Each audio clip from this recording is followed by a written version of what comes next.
Hello, everybody. Good morning, good evening, or good afternoon. It depends where you are, doesn't it?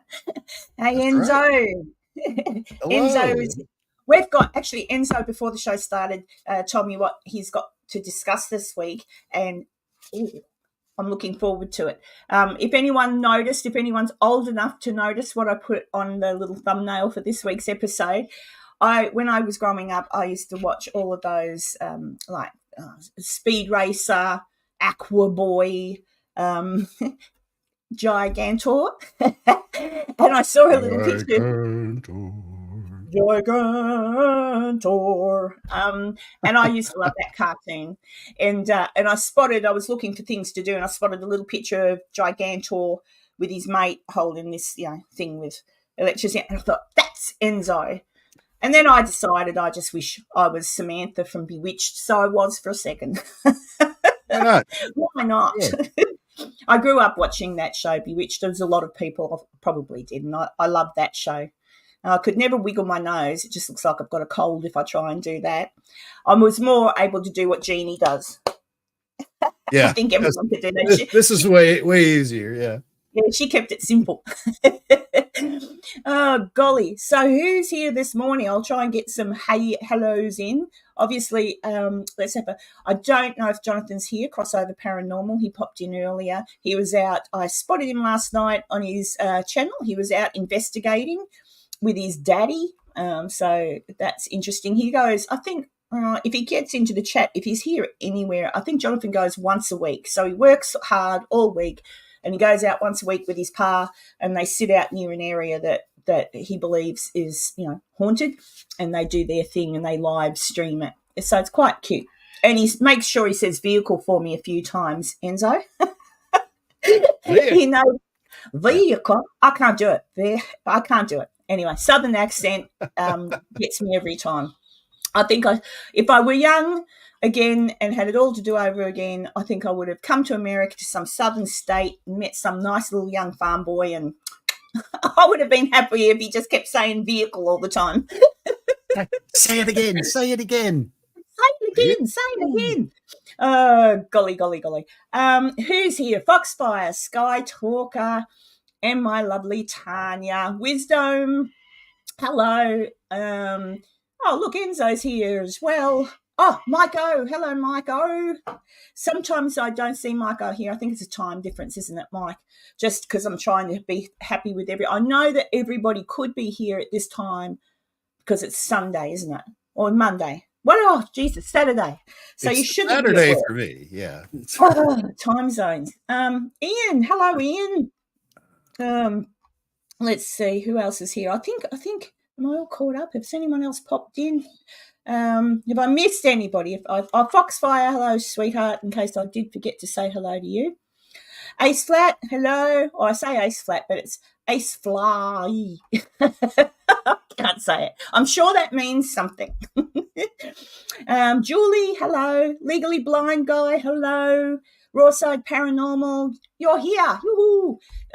She has her little live streams happening at the moment, and the time difference is just a pain in the bum. That's all right. You do what you can.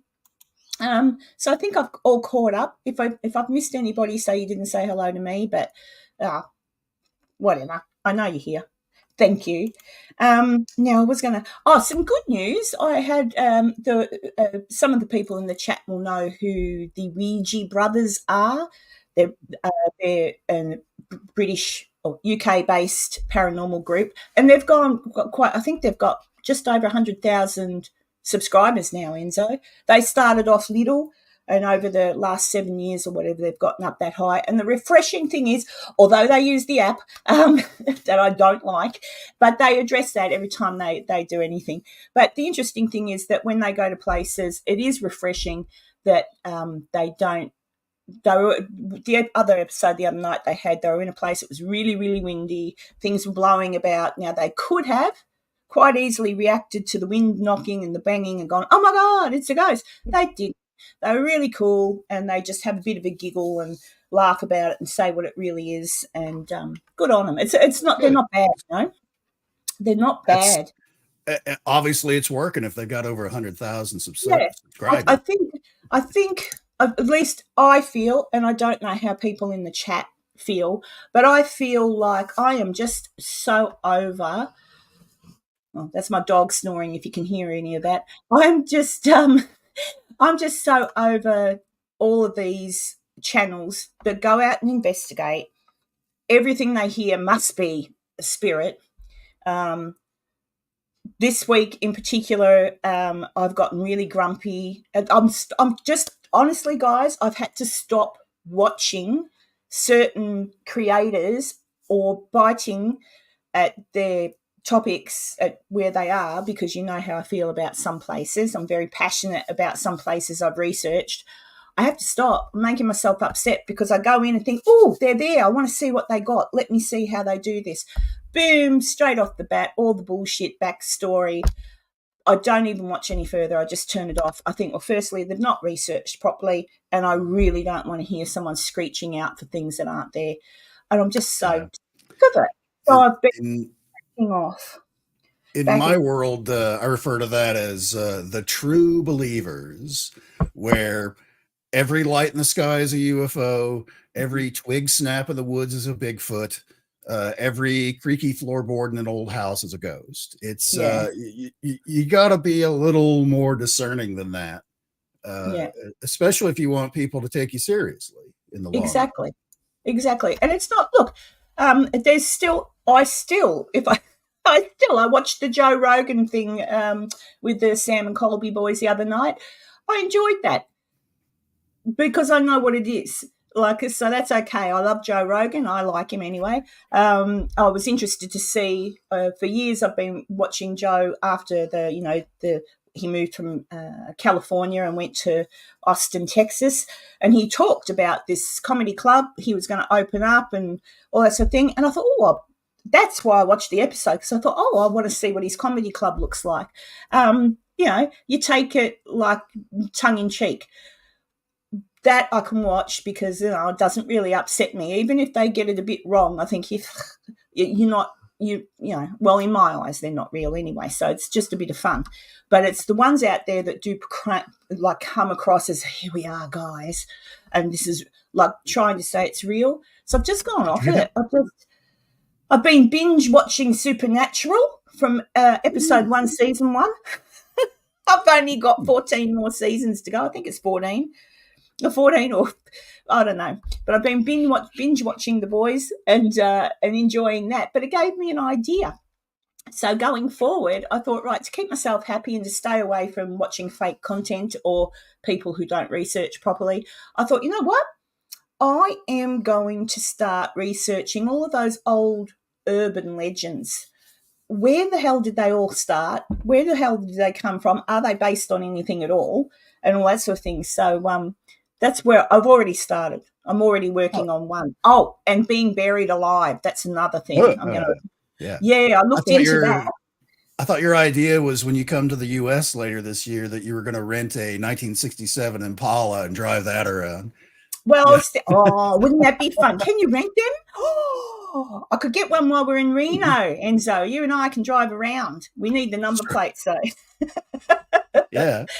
Oh, I'd love an Impala. If anyone's got an Impala they don't want anymore, give it to me. Those things have got to be worth a fortune. Oh, they would be. Isn't it funny? Before that show started, they were a dime a dozen. Absolutely a dime a dozen. You could get them, not here in Australia, but certainly cheap. There was like, the gearhead type, motorhead type folks that appreciate, that old style and the big giant engine and all that stuff. I love old cars. I love them. But after the show, of course, then it became a thing. Everybody, you couldn't, because it used to be, like you say, you could find them in the the used car ads and stuff like that. That were not that uncommon because they made a million of them. And suddenly, after the show came out, you couldn't find them anywhere. I couldn't find one. Hence, there's I've seen one. There's tons of. I've seen a gold Impala here in Australia, beautiful, and whoever's got it.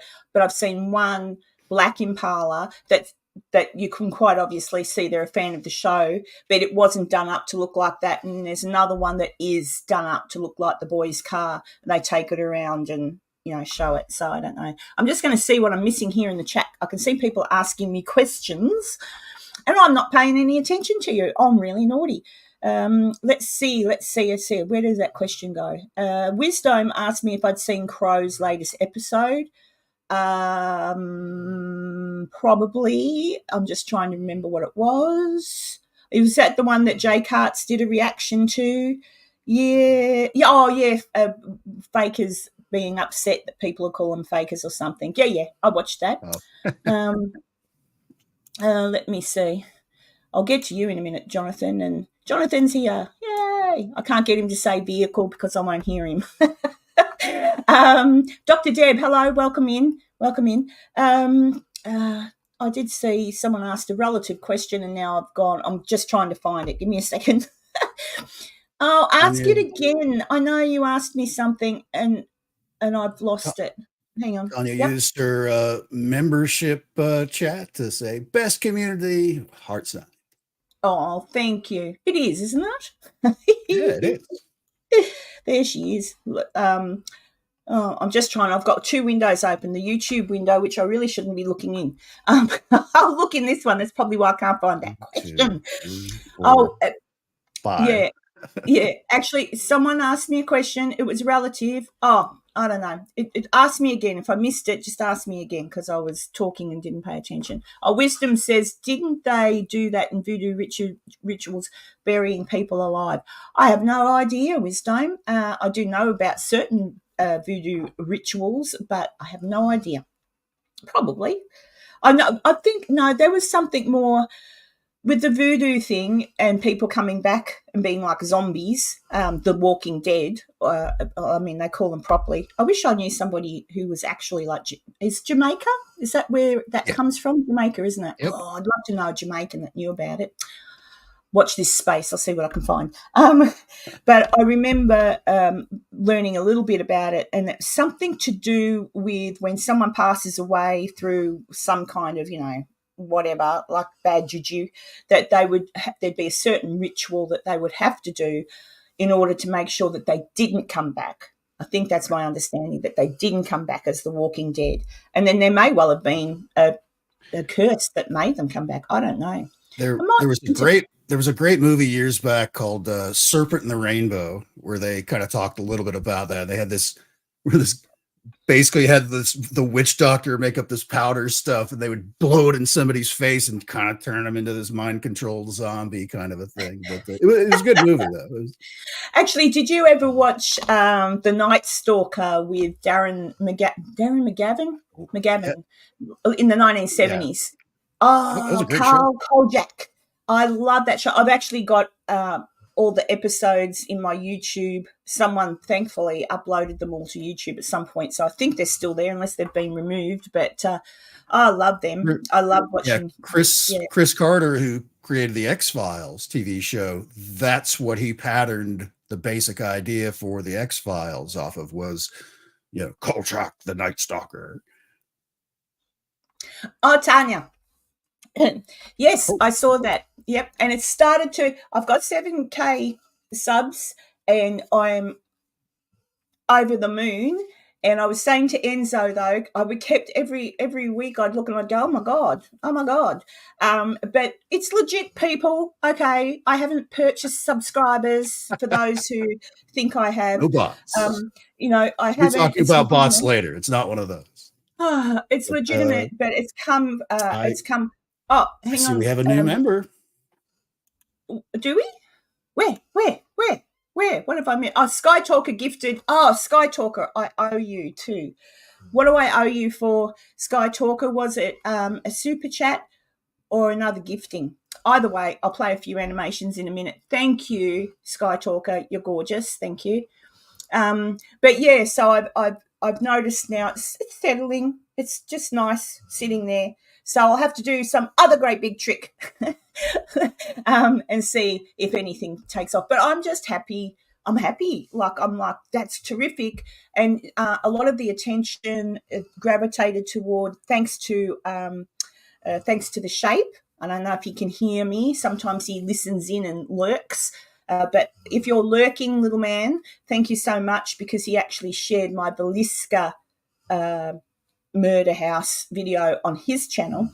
And Beardo, if he's listening, if he's lurking, he also helped me out by sharing out one of my videos as well. So I noticed that a lot of views came from that, and then it just picked up momentum. So I'm sort of glad. Oh, my Sally House one as well. So that one I'm really super stoked about, that some of the stuff got out about that.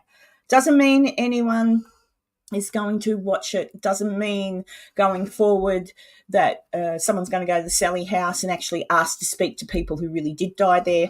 It doesn't mean that that's going to happen, but I'm happy because that means on average around about 7,000 people have watched that episode on the Sally House and now know the truth. Do you know what I mean? So that's in my way of my little way of honouring the Finney family and taking that stigma away. And thank you to Tanya for gifting 5 Tooth Paranormal. All right, let's get this show started then. All right, now I'm just trying to remember. Super thanks is what I got from Sky Talker. Tanya's just gifted the memberships. And obviously there'll be some new members. So I'll play 3. And thank you, Tanya. Thanks. Pretty sure Sky Talker actually donated some members during your premiere last night. Oh, she did. That's why I owe her. I said I owe you. So I played a lot. I'm totally aware that she did that. She's awesome. She's a bit sneaky. She should be keeping that money for herself and maybe just going up to the local shop and having a coffee and cake. But I do appreciate it, because anyone who actually watched my little episode yesterday, I wasn't really super apt with that episode and how it all came together, but I put it out there anyway because I thought it was time I went there, and it was time I popped something out to let people know about that place. But where was I going? I forgot. You're going to play videos for the membership donations. I am. I'm going to do that. I'll remember what I was saying before. But she gave me something while we were live doing that, so that's awesome. And now I remember where I was going with that squirrel brain, because you'll see in that video that I put paperwork documentations up when I'm talking about some of the deaths. I spent a small fortune on getting certain reports that the information's there but not there, that you can see it. You've got to pay for the report. And I was hunting, so just wanted to find one person who had actually died the way they said they had at Beechworth. So, mind you, there's something over 1,000 people. Like I was on that for about a good week going through the database, so I had to use keywords, but the only words that came up were the ones that I spoke about in the episode. So I paid for the reports, and that was really interesting because when you pay for the report, then all the coroner's information, the police reports, the witness statements, everything's there. It's awesome, and that costs money. So thank you to the members, and thank you to the people who do what they do and give me that little $5 here or $5 there, because that's where that went. That's where that goes, so that I can get the truth out there and be sure about what I'm talking about. Anyway, now I'll shut up. And I'll put on, wait on, I want to remove that. Hang on, I'm talking to myself. Give me a second. Hide that. I don't want everybody. Let's see. Karen's brain at 7:30 a.m. All right. Okay. First of all, here we go for the membership gifting.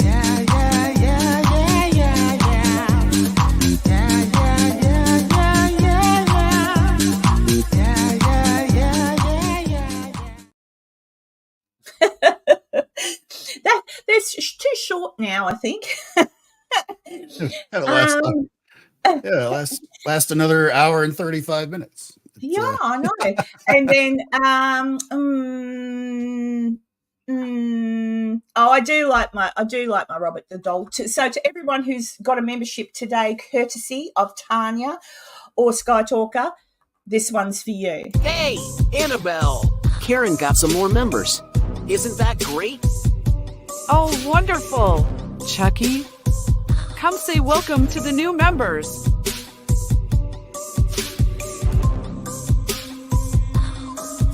Hey, F you. Leave me alone, or you're toast. Chucky, that's naughty.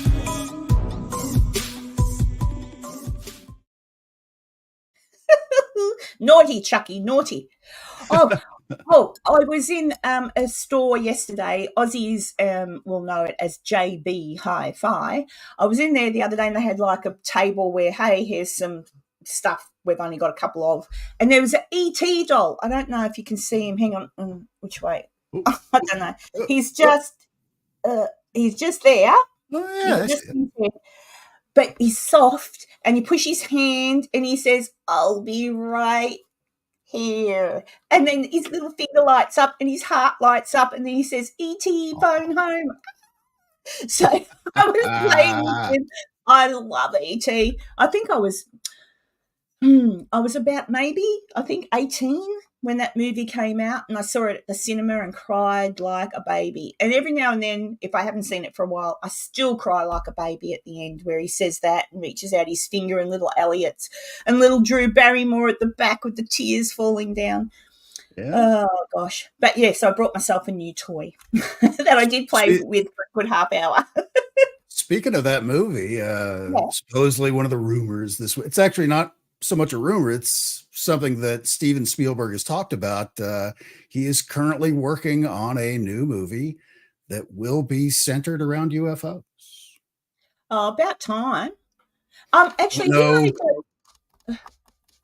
know any other particulars other than that, whether it's going to be like an ET show or like a Close Encounters of the Third Kind or I reckon he should do one about the cover-ups, like have someone, a cover-up, someone working, I don't know, in Area 51. No stuff.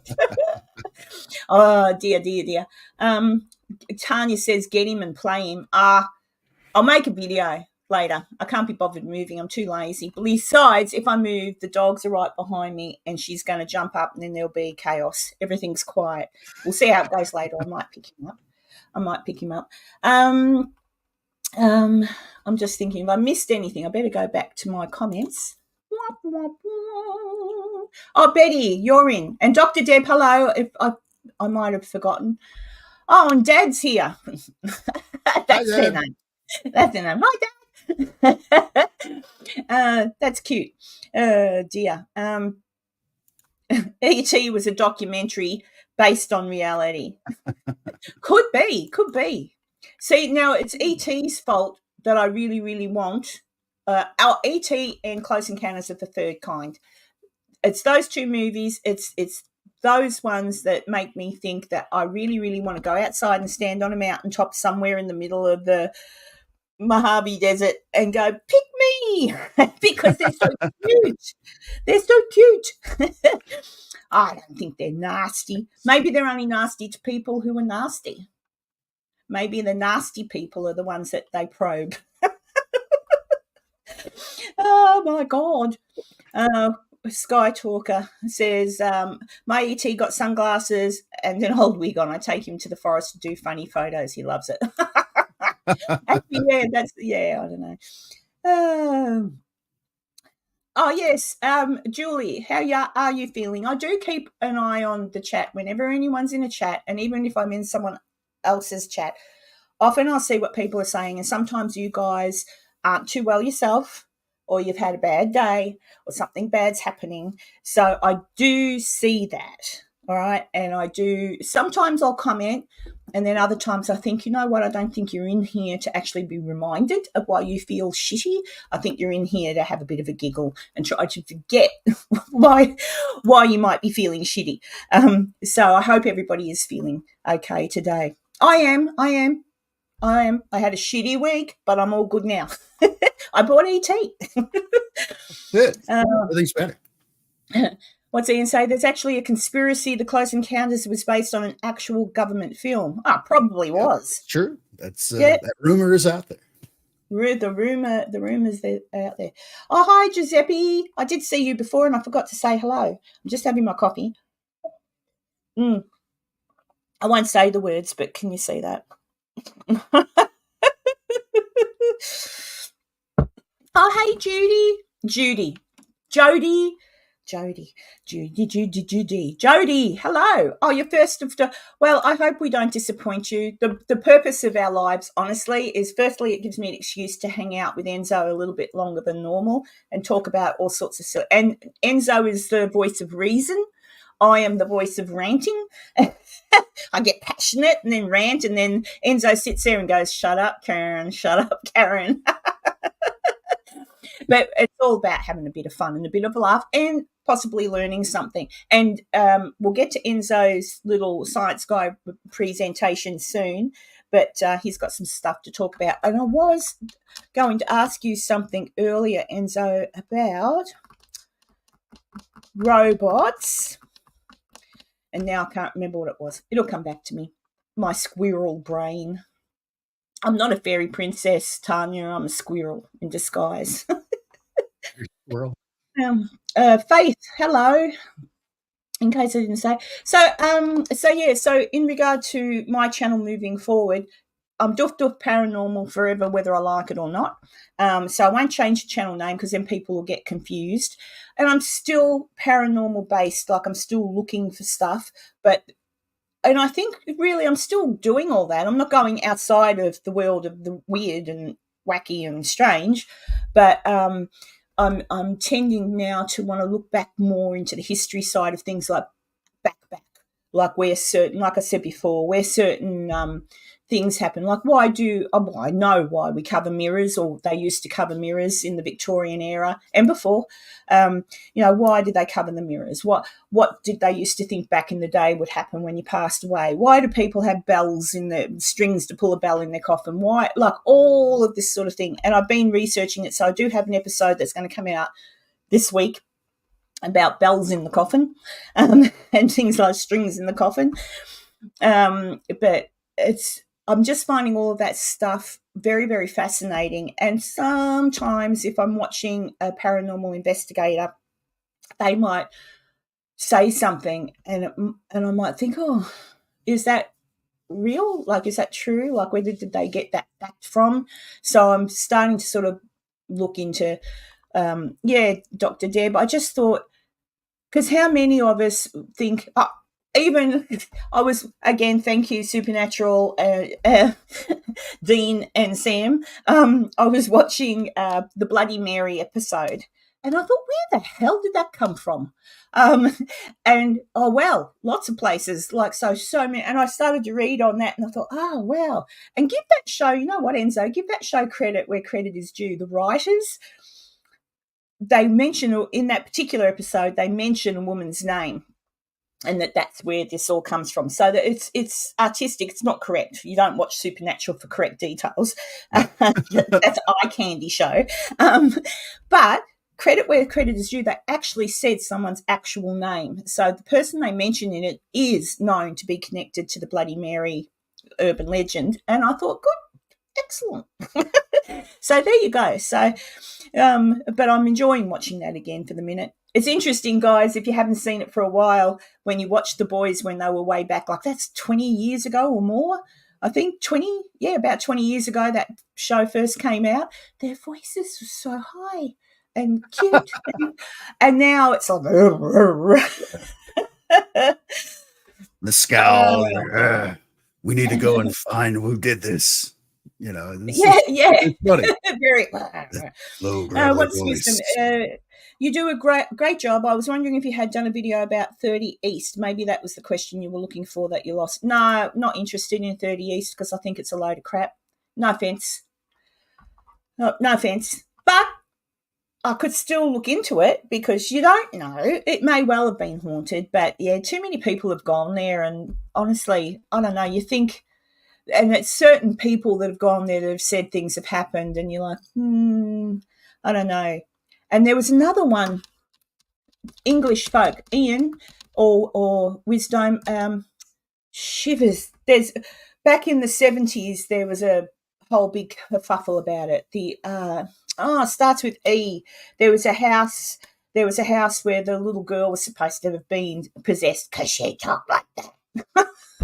I'm like, I can't talk like that. She was just doing her Supernatural imitation. That's yeah, I was. Enfield. Enfield, is that right? Is that the That thing? Anyway, sounds right. I think that's right. And I was watching that and I thought, I'm 100% positive that was proven to be, because dun, dun, dun, dun, guess who was involved in that one? The Warrens. You mentioned Ed and Lorraine Warren. To me, red flags go up because they were all about the money. So I just thought, oh, seriously? But I saw somebody talking about it and I thought, don't go there. It's a whole heap of crap. My opinion. If I ever went there and was proven wrong, good-o. That's just it, though. I want to be proven wrong. I want someone to say, Karen, you're wrong. It's not rubbish. Come with us. I want that to happen. But, it won't. I'm beginning to sound like a skeptic. I am. Reality has a funny way of doing that, yeah. Yeah. I am skeptical, but then again, more skeptical of things like that, where someone says, oh, I was possessed by a demon, and I've been looking into that sort of stuff too from a psychological point of view. I'm not a psychologist. I'm only a counsellor, okay? So I did a little bit of training in that area, and I'm currently doing... I thought for a second you were going to say, you said counsel. I heard the C. I thought I'm a customer, meaning I've gone to some counseling myself. So. Yeah, no. Oh, but now I'm in the middle of doing a course too on forensic psychology. I'm trying to work out why killers do what they do. I've got to keep learning things. But came across an article where someone, I should have had it up. A scientist, well reputed, did a few experiments on people with schizophrenia. Night terrors, the people that have the night terrors and then awake and say, oh, they held me down on my chest, etc., etc. And to what he did, not experiments, research into why these things happen. So he had a study group of people who suffered these sorts of things all the time, linked it back to a particular part in the brain that gets triggered. So they did all the, wired them up and all that. So I'm still going through that scientific study. And it was a proper scientific study. It wasn't, someone in their garage. It was a controlled scientific study on these people. Really, really interesting. And what that part of the brain triggers when you're asleep and how it can cause and did cause the night terrors. What do they call it where you're paralyzed? There's a word for it, gone blank. Sleep paralysis. Yeah. And that part of the brain, so basically that part of the brain when you're asleep is what keeps you still, so that if you're dreaming that you're running or you're jumping off a building or you're hitting someone or whatever, you don't. Your body's asleep. That's the part of the brain that makes it that you don't move when you're having a bad dream. So that's what they were looking at. And some people wake up when that's still in motion, when it's still triggered. It causes hallucinations. So I'm reading it, so I'm really interested in that. I might do a little episode on that and cut it back down to layman's terms, but just I love science. Anything that can be backed up by science, I love. But then again, I've still got to look at the fact that not everything can be backed up by science. Certainly, as you guys know, my personal experiences with death and all that sort of thing, I can't back that up with science, although I'd really love to try to, because there has to be something. But yeah, so not everything can be backed up from science. Sometimes you've got to give people the benefit of the doubt, because weird things happen. And who are you going to call? Golly, have I missed anything? I keep talking. What have I missed, Dr. Deb? What's that about, Dr. Deb? What did I miss? All your people talking about stuff and I'm too busy talking. Yeah, all right. Okay, yeah. Do they still do that? Do they, Julie? Because, yeah, the basic thing with that is from everything, and most people know anyway, that there's all these old things about mirrors that when you look into a mirror, it's not you that you're looking at.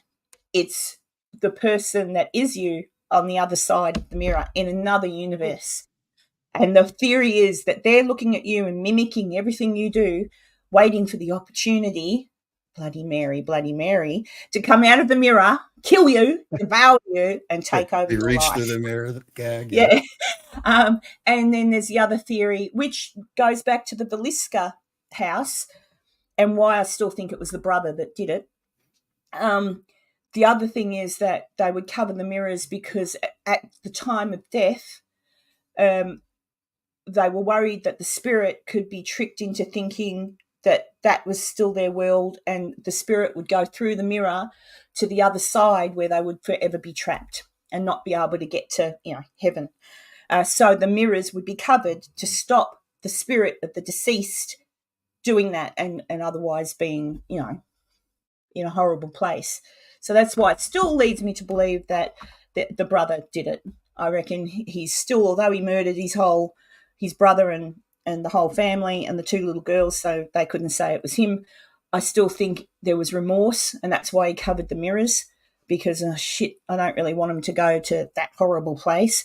I don't know. Isn't it funny, though, Enzo, with that case? And I've researched it heaps. Like, I read through all the newspaper articles. I've read different books. I've looked at everything. They never looked at the brother. And it astonishes me that they never looked at him. He was there, he had the key and opened the door. Does that mean anything? For me, if I were a detective now, it certainly friggin' would. Like, firstly, I'd say, why did you have the key in your pocket? Where did you get that from? Why have you got that? Explain that. Second, why did you attack the photographer, the forensic photographer, when he came from the house? Why did you break his camera and pull the film out? Who did get the life insurance policy that he had? Who got that money? Like, in this day and age, that guy would have been in for questioning and probably in big, big trouble. But they never questioned him. Never questioned him. Didn't even look. And all these other theories, about someone hiding in the attic. Well, according to everything I've researched on the case, no one hid in the attic. That was a reporter that made up that story. At the time of the investigation, they didn't even look in there because there was nothing to indicate someone had been in there. There were no cigarette butts. There were no broken packaging, nothing. That happened after. And they blame that on that particular reporter who put out the story. But, so much there that, so given how they did try to investigate and given how the crime scene was just trampled on by hundreds of people, I think they did a reasonable job, but I still don't know why they didn't ask the brother, where were you last night? It makes sense with the meal in the kitchen. As he walked in and said to the family, oh, hey, guys, yeah, a bit hungry, yeah, I'll eat. Everybody else goes to bed, and that explains why nobody reacted to the noise being made in the house, because they knew the brother was there and thought, it's just him doing something. Explains why all the curtains could be drawn and I wonder why he's shutting the curtains. Him, he doesn't, whatever. Explains everything, that it was someone they knew, not a stranger, not anyone hiding in the house. It was someone they knew. Anyway, that's that. I'm sure I'm missing something again. Oh, God. Taylor, hello, gorgeous girl. Taylor Hamby. For those of you who were watching, not last week before, wasn't it, Enzo, that Taylor was on with us, I think? Yeah, Taylor is going to be presenting at the event that I'm holding, fingers crossed, if the tickets sell, that I'm holding in Virginia City. She'll be talking about her favourite subject, and that is Mr. BB, who, look it up. If you like Virginia City, look it up. But I hope you're doing all right, Taylor. Poor old Taylor's had a few things happen to her last few weeks, not to her personally, but some friendship losses. People have passed on, and life sucks sometimes. Yeah. And I'm sure there's probably a ton of people in this chat that have also had some pretty crappy things happen over the last few weeks. So big hugs and kisses to you too. But anyway, what have I missed? If you've actually made a comment that's relevant to what I'm talking about, let me know. And I think the mirror thing, but I wanted to ask, Someone put in, Dr. Deb, I think it was you, said something about the Jewish people and that sort of thing. I'm actually, this will show you how not smart I am. Okay. I was watching, and I don't care what people's opinions are on this person. I watch everybody. Okay. I'm not picky. I watch everybody to listen to what they say, and I can't think of his name. He's a Jewish man. He does, younger. He's got a YouTube channel in. Shitters, what's his name? Jewish, not too bad looking. He's got a YouTube channel, interviews people. He's Jewish.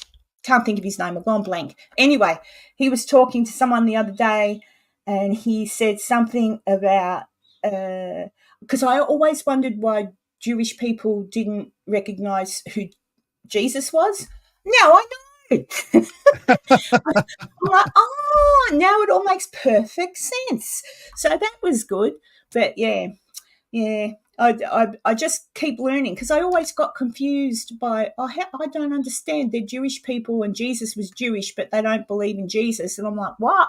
Now I get it. Well, they believe in Jesus. They believe he was a prophet, not necessarily. No, he was just, they more or less look at him as probably, someone who was going up against the government of the time, trying to get people to come at. He was a table flipper. Yeah. And actually, if you have a look at history and the events around that time, take a religion away. I'm not talking religion here. I'm talking history. If you look around the events of that time with the different kings trying to take power and changing things,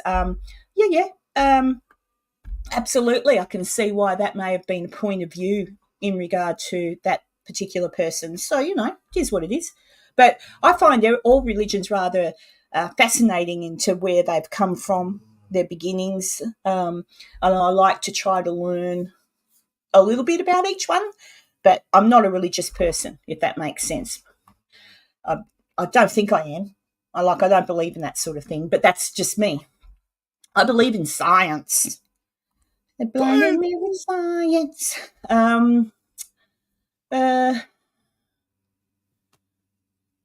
Dr. Deb says, not sure what he said. I can't think of his name now, but we believe that he was a prophet as opposed to, yeah. And that's what he said. Oh, what's his name? He's really famous. And a lot of people don't like him. Shit. A lot of people don't like outspoken people, do they? Yeah. It's kind of not really narrowing it down much. Oh, hang on. I'll find him in a second. Then you go, him. I'm just going to look on the YouTube. Give me a second. God. He puts out a ton of shorts. Oh, it'll come to me later. Surely someone in the chat knows who I'm talking about. He wears his little hat on his head, whatever they call those. Very well known. Interviews tons of people. And a lot of people don't like him because he's outspoken, very famous. And I just can't. And I'm looking at any other day, I can look at my YouTube feed and boom, something pops up. Today, because I'm looking for him purposefully, nothing pops up except the Osbornes. So we'll get rid of that. I don't know. The Osbornes keep popping up in my feed. I did watch the Osbornes podcast, which makes me laugh whenever I see Aussie talk. He's funny. Oh, boy. Who's that? Wow. Sorry. Shapiro. Yay, it came to me. Oh, Ben Shapiro? Yeah. Look, he's outspoken. He has ways of thinking that I wouldn't necessarily think, and then he has ways of thinking that is pretty spot on. So, each their own. Whatever. Yeah, I'm sorry, Tanya. I am a Squirrel Queen today. We've changed my name from Fairy Queen to Squirrel Queen. You are all over the place today. Hey, Mitch. But I'm not going to talk about religion and what people believe. I'm just saying I like to know what everybody thinks and why. I like to look at the backgrounds. It's interesting because a lot of things in regard to ghost hunting, urban legends, all that sort of thing, in some way, sometimes melded into that. I do love the Native American and all Native, actually, our Aboriginal people, the Maoris. I love their creation stories and how they work in with the planet, with the earth, as opposed to working in with like kings and queens and wealth. It's more about the earth taking from it what you need and giving back more. So I like that. I like that idea. Yeah, that's right, Dr. Deb. Got to keep your mind open. Never say, yeah, that's not true, because, all right, I won't know till I drop dead, will I? But you can, an inquiring mind and someone with slight intelligence behind them can work out different things. And what's it hurt if you do believe in that sort of thing? It doesn't hurt. It makes you feel good, makes you feel happy, gets you through your day. I think more so for me personally, it's more the people that shove it down your throat, so that when you have an opinion and say, oh, well, I wonder why blah, blah, blah, blah, or I wonder why such and such, then they, you're going to burn in hell because you don't believe. If you've got to fight so hard to get me to believe what you're saying, what's that say? Like, just go, yeah, whatever you like. Do you know what I mean? Just everyone's allowed an opinion. Maoris take and take and take still. They think they are owed. Do you reckon that's more on a political point of things, though, Tanya? More so than, like even here in Australia, our Aboriginal people, with what happened, although the Maoris were pretty lucky, they were stronger when, for example, Captain Cook and the English went to New Zealand. Like, they basically said, bugger off, where poor old Aussie Aboriginals were, like, massacred. Like, not nice. It's horrible. I don't know. I don't think the human race is ever going to learn. I don't think anything drastic will ever change, unfortunately, in the way everybody argues when it comes to the R word, to religion. Everybody argues. It starts a shit fight. That's not a good thing. You should be open to everything and just let people believe what they want to believe, so long as they're not hurting anybody, so long as they're not taking someone and dragging them through the streets and popping them up on a pedestal or putting them on wars over it. Yeah, don't start wars over different. So what? You believe this, I believe that, I don't believe that. Whatever. Get along. But humans just can't, can they? They've got to argue. It's sad. But anyway, don't get me on a rant. Stop it. Yep. Stop it, I say. Run that line. Easy. I'm treading the line. But, yeah, it's not about religion. I don't talk about religion or anything like that. I talk about it in response to belief systems, like with the mirrors, covering the mirrors, or, why, for example, the example that if you are a Jewish person and you pass away, you've got to be buried within a 24-hour period, because otherwise, in their belief, you're not going to get to the other side, so to speak. It's a bit more involved than that. But so every religion has different things. So in that part, I find it fascinating, learning and understanding, believing, whatever. Raggedy Ann turned them on. What? It's just my lights on they're lights, Wisdom. It's a ghost. It's Raggedy Ann. She's got the switch in her hand. I put Raggedy Ann. I like Raggedy Ann. I got her from the Opportunity Shop, or what do you call it, the Antiques Shop in Virginia City. She was sitting there. Actually, it was in Janice Opening's part of the store, and that's why she's holding Janice Opening's book, Haunted Nevada. If you want a good read, you can get it on Amazon if you're interested. And Janice will be at our little thing in July. She's one of the main talkers. So there you go. Let's see. All right. Okay. Have I missed anything at all? Oh, I don't think so. I think we're all right. You know who did I tell you? I can't remember. I started to tell people and then I got off on another one of my, squirrel brain topics. The Ouija brothers. What? The Ouija brothers. They're going to do my 5 haunted questions this week. Oh. So they go live Wednesday their time, which would be Thursday morning mine. They go live, do their little live there, and then they're going to come over to me and let me do my 5 haunting questions. So watch this space. By the time I interview them and do all that, it'll probably be the week after I put the episode out. So that'll be fun and that'll be nice. I think I did start to talk about them at the beginning, and that's why I said they've got over 100K, and then I went off on some Yeah, both of them wisdom. Yeah, both of the boys will do it after their lives, so that's nice. We'll be able to find out certain things that only inquiring minds will find out. Oh, dear. We already know that Enzo wears boxer briefs. Never commando. Kibba, what was your question? Where are we? Kibba, how do you pronounce... Oh, God, I don't know. Nagayo? I don't know. What is it? I believe it's New Zealand. I'm not a Kiwi, so I don't know. Tanya would have to spell that out for me. I don't know. What is it? Wait on. I'll Google it and see. N-G-A-I-O. N-G-A-I-O. N-G-A-I-O. N-G. Oh, bingo. That's where I'm getting it from. That's all right. So, It was his name-o. I mean, come on. Yeah, it was his name-o. How to pronounce it? Here we go. Oh, no sound.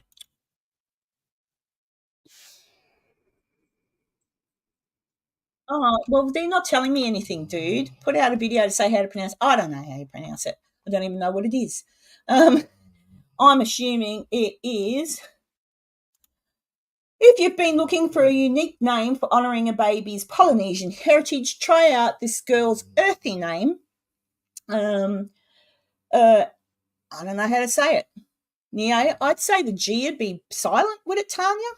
Let me have a look if Tanya's answered me yet. No. I'd say that, so maybe it's Niao. I don't know. Reflections on the water is what that name means. And clever. There you go. So it's a name. Oh, and there's berries. Ooh. There you go. It's not only a girl's name. You can also get berries of the same name. So there you go. Nio is what Google says. So. Yeah, I just Google it. And if I'm not happy with the Google answer, which sometimes I'm not, I'll look into things deeper. Here we go. I'll go with Naya. Hang on, let's have a proper look. If the G is silent, or would the N be silent? Gayo. I don't know. Anyway, it was a detective writer back in Agatha. Oh, I might look that up, Kibba. That sounds pretty. I love Agatha Christie books. I think some of you that are here all the time and have been hanging out with Enzo and I for a long time will know that I wish I was a detective.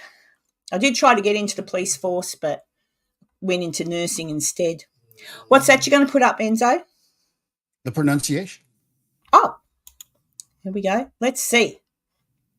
Nio. Nio. Say it again.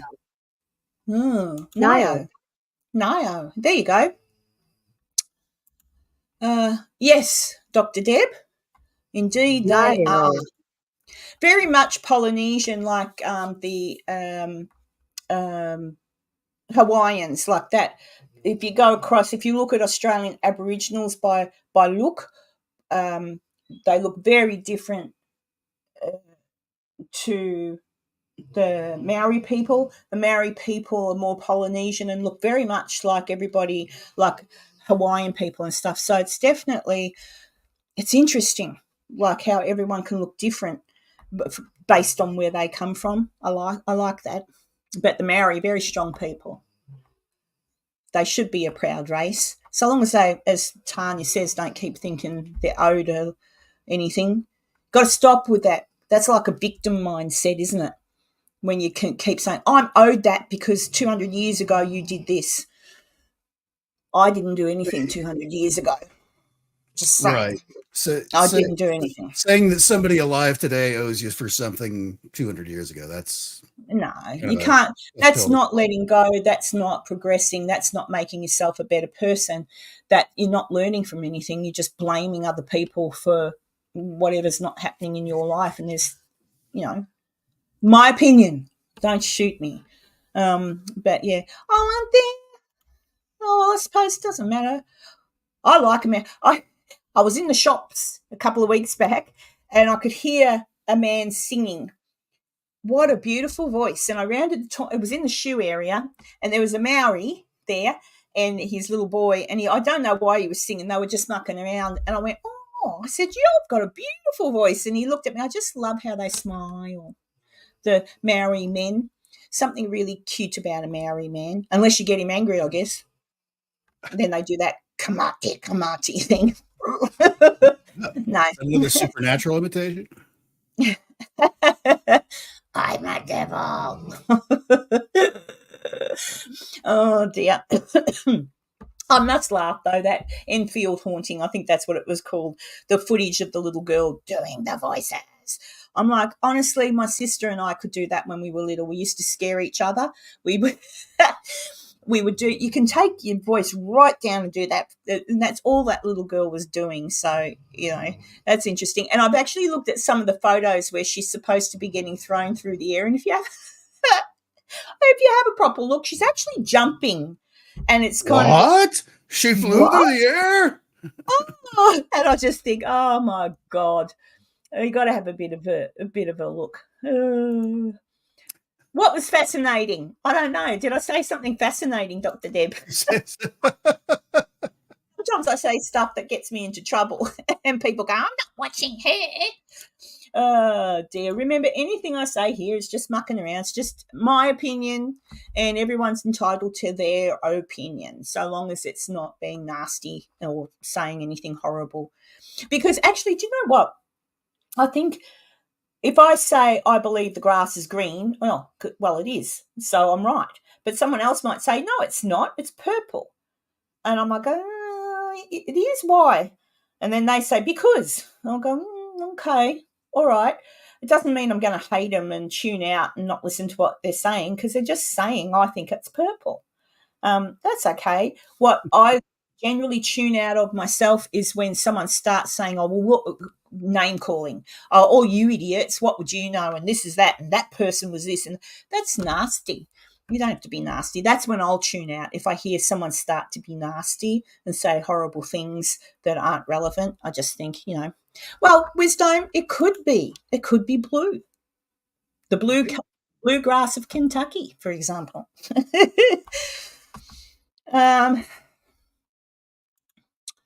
Let me see, Candy. So if you say you think someone is lying, is that being nasty? No, I don't think so. If you're saying I think they're telling a lie, no, you're opening something up for you're opening up a conversation. So why do you think they're lying? Well, blah blah blah blah. Okay, cool. And then like I could say, oh, they're such a liar. That's different. If I say, oh, you're a liar, you're such a liar. That's nasty in the way I've said it. I don't know. Lies. No, I don't think so. I think you're just opening up a conversation as into why do you think that, and then have the conversation as to why you think it, and then have a conversation around can you be brought back to the other side by thinking, oh, okay, I never looked at it that way. Maybe not then. But it's in the past few weeks I've seen that word get bandied around by certain people, and that was nasty, if that's what you're referring to. And that's as far as I'll go with that conversation. But yeah, just, if you are threatened by someone saying that something you've said is a lie, don't jump back and say, oh, yeah, you call me a liar. Well, what about you? Don't do that. Come back with You'd be wrong. Yeah. This is why I think that. I based my opinion on this subject.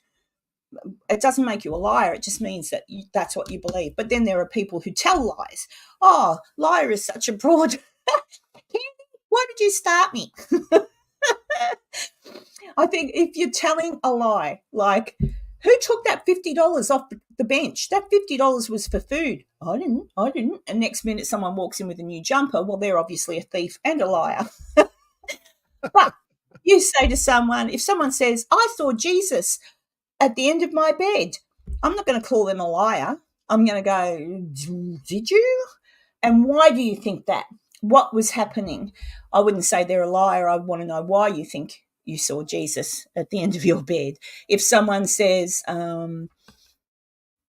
if somebody is at the Waverly Hills Sanatorium and states that their friend got hit in the head with a blue ball by some demonic presence, that's a lie. That they are a liar, and you can prove that, and then you can understand why they did that. That's a liar. That's a lie. Does that make sense? And everyone tells white lies. Like, I look at myself in the mirror every day and say, "You look okay." Oh no! White lie. Do you know what I mean? That's a white lie. Or when someone says to you, "Do you like this dress?" Or, "What do you think of my hair?" It's just your evil doppelganger in the other mirror universe tricking you. It is. The doppelganger on the other side tells me I look okay, and they're lying to me.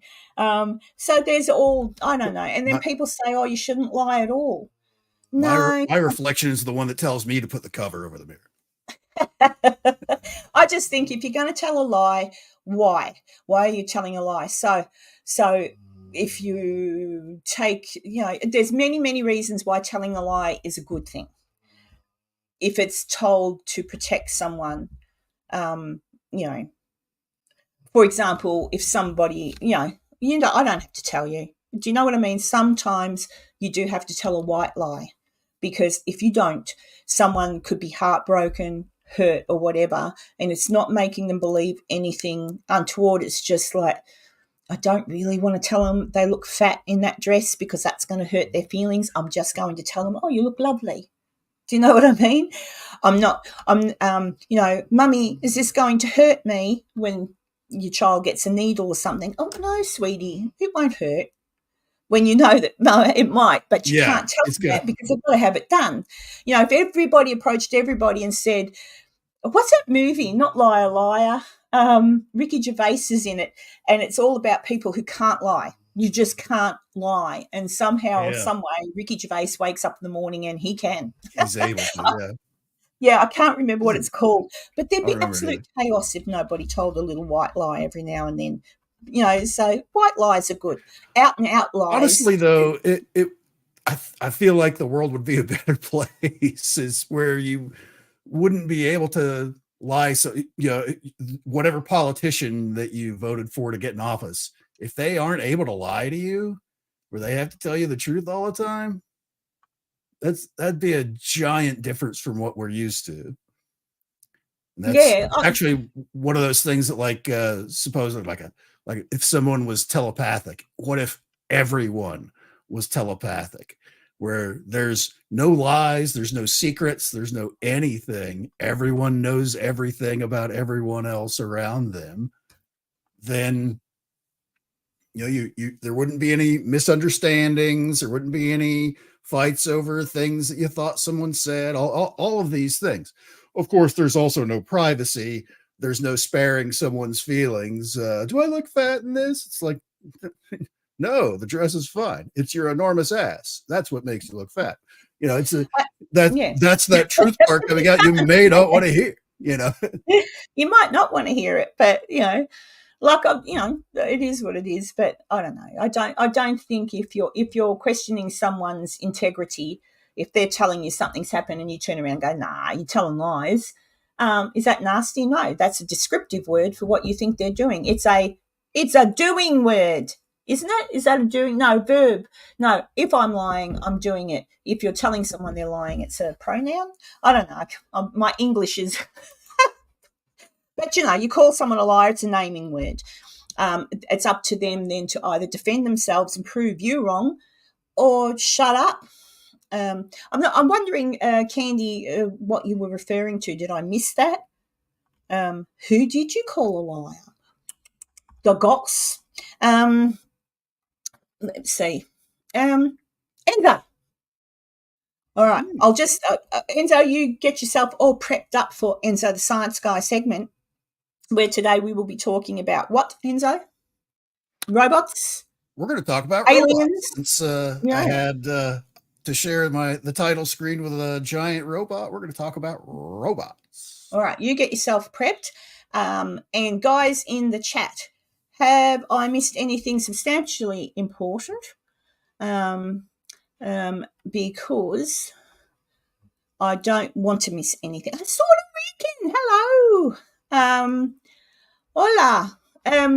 Yeah, but if while Enzo is talking, I'll keep an eye on the chat, but I won't have a conversation. I'll shut up, which is probably sometimes clever for me to do. I'll be quiet and let Enzo do the talking, and then when Enzo's finished with his little presentation, and if you have any questions while Enzo's doing it, I'll keep them. You can talk during my presentations. I don't mind. Yeah, keep talking to yourselves, whatever you like. I mean, if it's as long as it's about the presentations, of course. It's yeah. But look, on the whole, people, to finish off what we've been talking about, I think everyone just needs to be kind. Hello, beautiful Maisie Rose. Everyone needs to be kind. Everyone has to understand. This is my motherly advice. Although you don't agree with what everybody says, that's their opinion. And so long as when they say it, they're not calling other people idiots or stupid or creating some kind of hate towards someone else because they believe it. Everyone can believe what they want about anything they like, so long as in doing so they're not hurting themselves or other people or being just plain out nasty. Be kind. Life's short, guys. You never know when you're going to take your last breath, and you don't want to end your existence on a disagreement, And we're only ever really going to find out the truth when we all do take our last breath. And then we won't probably be able to come back to tell anyone about it. God damn it. All right. Okay. Let me see. We're going to go with young Enzo here. Are we ready for Enzo's little intro? Here we go. And on to it. Who's that man in the fancy shirt? Who's the man with the cheeky smirk? Who has the answers? Who can explain? Well, it's Enzo the science guy. Enzo the science guy. Ask him how, ask him why. Enzo the science guy. He's Enzo the science guy.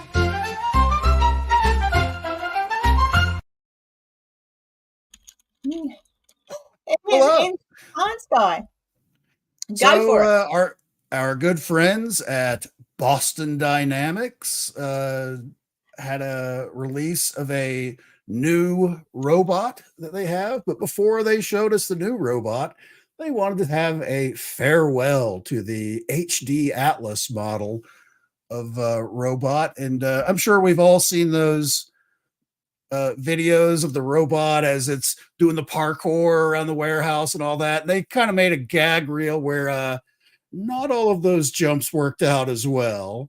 So we'll just watch this. This is the HD Atlas. That's the old brand where they've taught it to run along these boards. And oh, geez, they kind of had a little spill there. Here's the early version where it's still wired up. How to walk across uneven surfaces, which it actually does pretty well here. I mean, I don't think I could do that. Where did all kinds of testing inside and outside. Oh, it's not so good on the hills. No, didn't work out. But there's always the guy, it's a Boston Dynamics video when the guy with the hockey sticks messing with the robot. That's the first guy to go when they become self-aware. But whoa, look out. Oh, what happened there? Oof. Oh, yeah. Well, you'll notice a spray sometimes when it's catastrophic is the HD Atlas is run by hydraulics. That's what those big black hoses are around the arms and the legs. And it's a whoa. And his whole foot snapped off on that. Oh dear, that's scrappy. But it's just funny. Yay! Oh, geez. Isn't it amazing, though, that when you watch them, how human the movements are? Right. Like, and that's what scary. And actually, like in these outside scenes where it starts rolling, when it knows it's fallen over, it automatically pulls its arms and legs in so they don't get snapped off if it starts rolling around. But a lot of years of training and learning a lot lot of new stuff with the HD model, and we've seen it do amazing things over the last few years. Here we see some engineers tinkering on the insides after a catastrophic mishap. Made some really cool videos of dancing and doing parkour and all kinds of stuff. They learned a lot off of this model. So they've just the synchronicity and everything like that. Oh, to be fair, a lot of these are pre-programmed, but, yeah, but a doggy. That creepy dog one, man, that dog is creepy. But all of these things are amazing technology wise. In the last several years that they've been working with the HD model, yeah, I don't trust them. Ed 209, they really do have that Ed 209 aesthetic. But HD Atlas takes a bow, and we'll only be able to laugh at him in videos in the future because there's a whole brand new model. He's been replaced. And this is only a 30-second video, but you're going to see what the new model, the new all-electric Atlas. Or electric. So no hydraulics?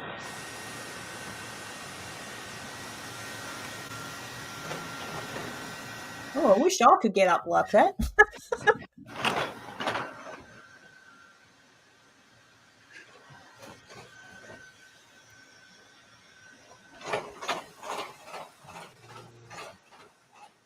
And that's all we've seen of the new one, but still pretty cool. We'll mute that, and I'm not sure why they went for the ring light face. That's actually kind of creepy in my opinion, but you'll notice when he stands up that the legs pivot and turn around backwards when it walks forward.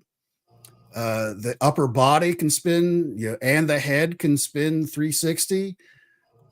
You'll see here at the very bottom of the screen where the legs kind of pivot and turn around as it walks away. They rotate around too. So that's the new nightmare version for many low budget sci-fi films of the thing that'll kill us next, apparently. So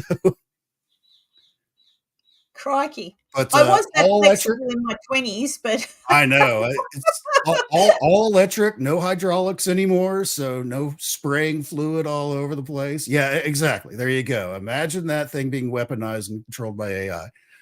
That's you'd be the thing stuffed. is, Yeah, you'd be stuffed. It could get kind of ugly. Well, it's interesting. I remember watching Elon Musk talking about AI, and this is what he was talking about, not so much people making their little music clips or their drawings. He was talking about this crap, and he said that this is the greatest threat to mankind. This is. And that's coming from him. And I'm like, yeah. I can see why. Look at it. You'd be destroyed.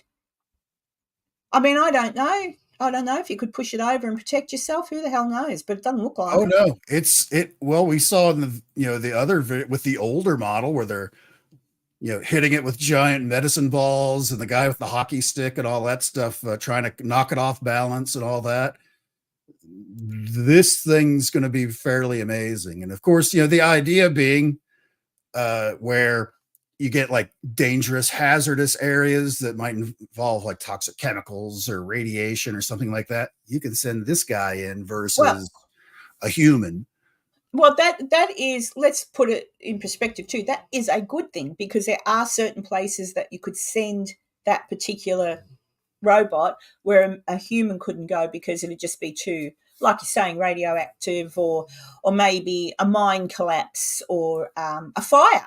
Like, what are they under? What temperature can they still operate at? Transform into a car. No. What was that? So Kipper asked, can it transform into a car? Yeah, not yet. Yet. But it is pretty amazing that that we've gotten, and they didn't really show the hands there, but it's got basically 3 fingers that kind of like interlace, and it actually uses them as a flat surface to, like kind of stand up and move things around, to push on things. I don't know, that there's just something extra creepy about the ring light face. Do you suppose the ring light face? So, do you think that sometimes it could be like a little television screen? Maybe they can put up a pretend face, like maybe they could all look like, Well, maybe what it it can give them is, a face. if I can pause on it here, you can look inside there. There's cameras and Sensors and sensors stuff. inside of this glass right here. That's how it's seeing the world, basically, around it.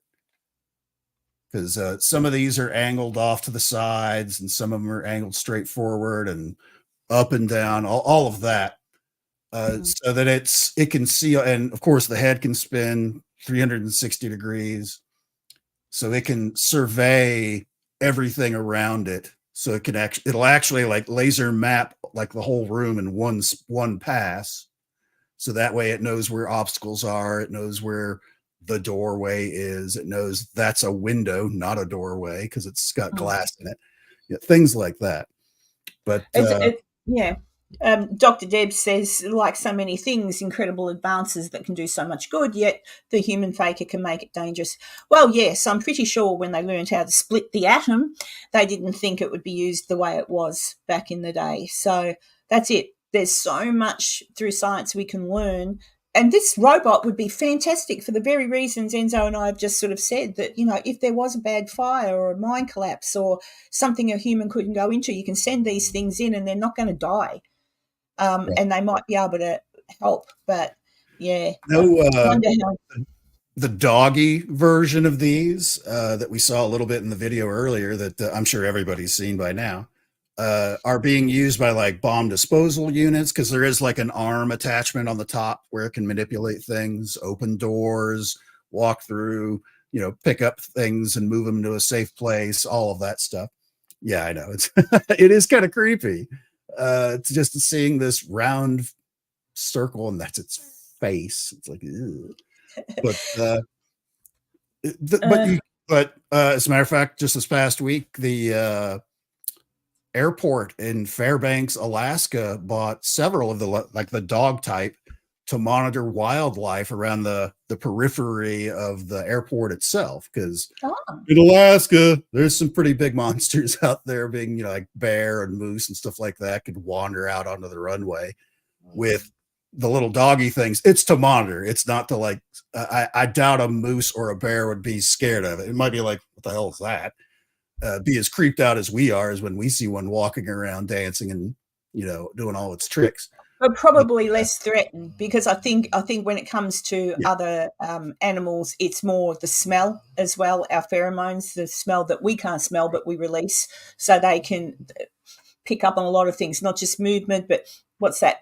You'll see them, they smell the air, and then they'll go, shit, it's a human, and off they take. It's their, whereas they may not. Now, guys, let's not. I see in the chat there's a bit of bashing of Elon going on. Let's not do that. After all, we don't have to say that. We don't have to agree with anything he does. But alternately, what he's doing is science, in my opinion. So let's not call anyone names.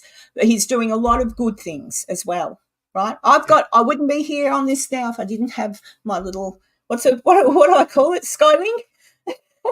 Skylink. Yeah, like that's all I'll say. So let's not call him names. All right.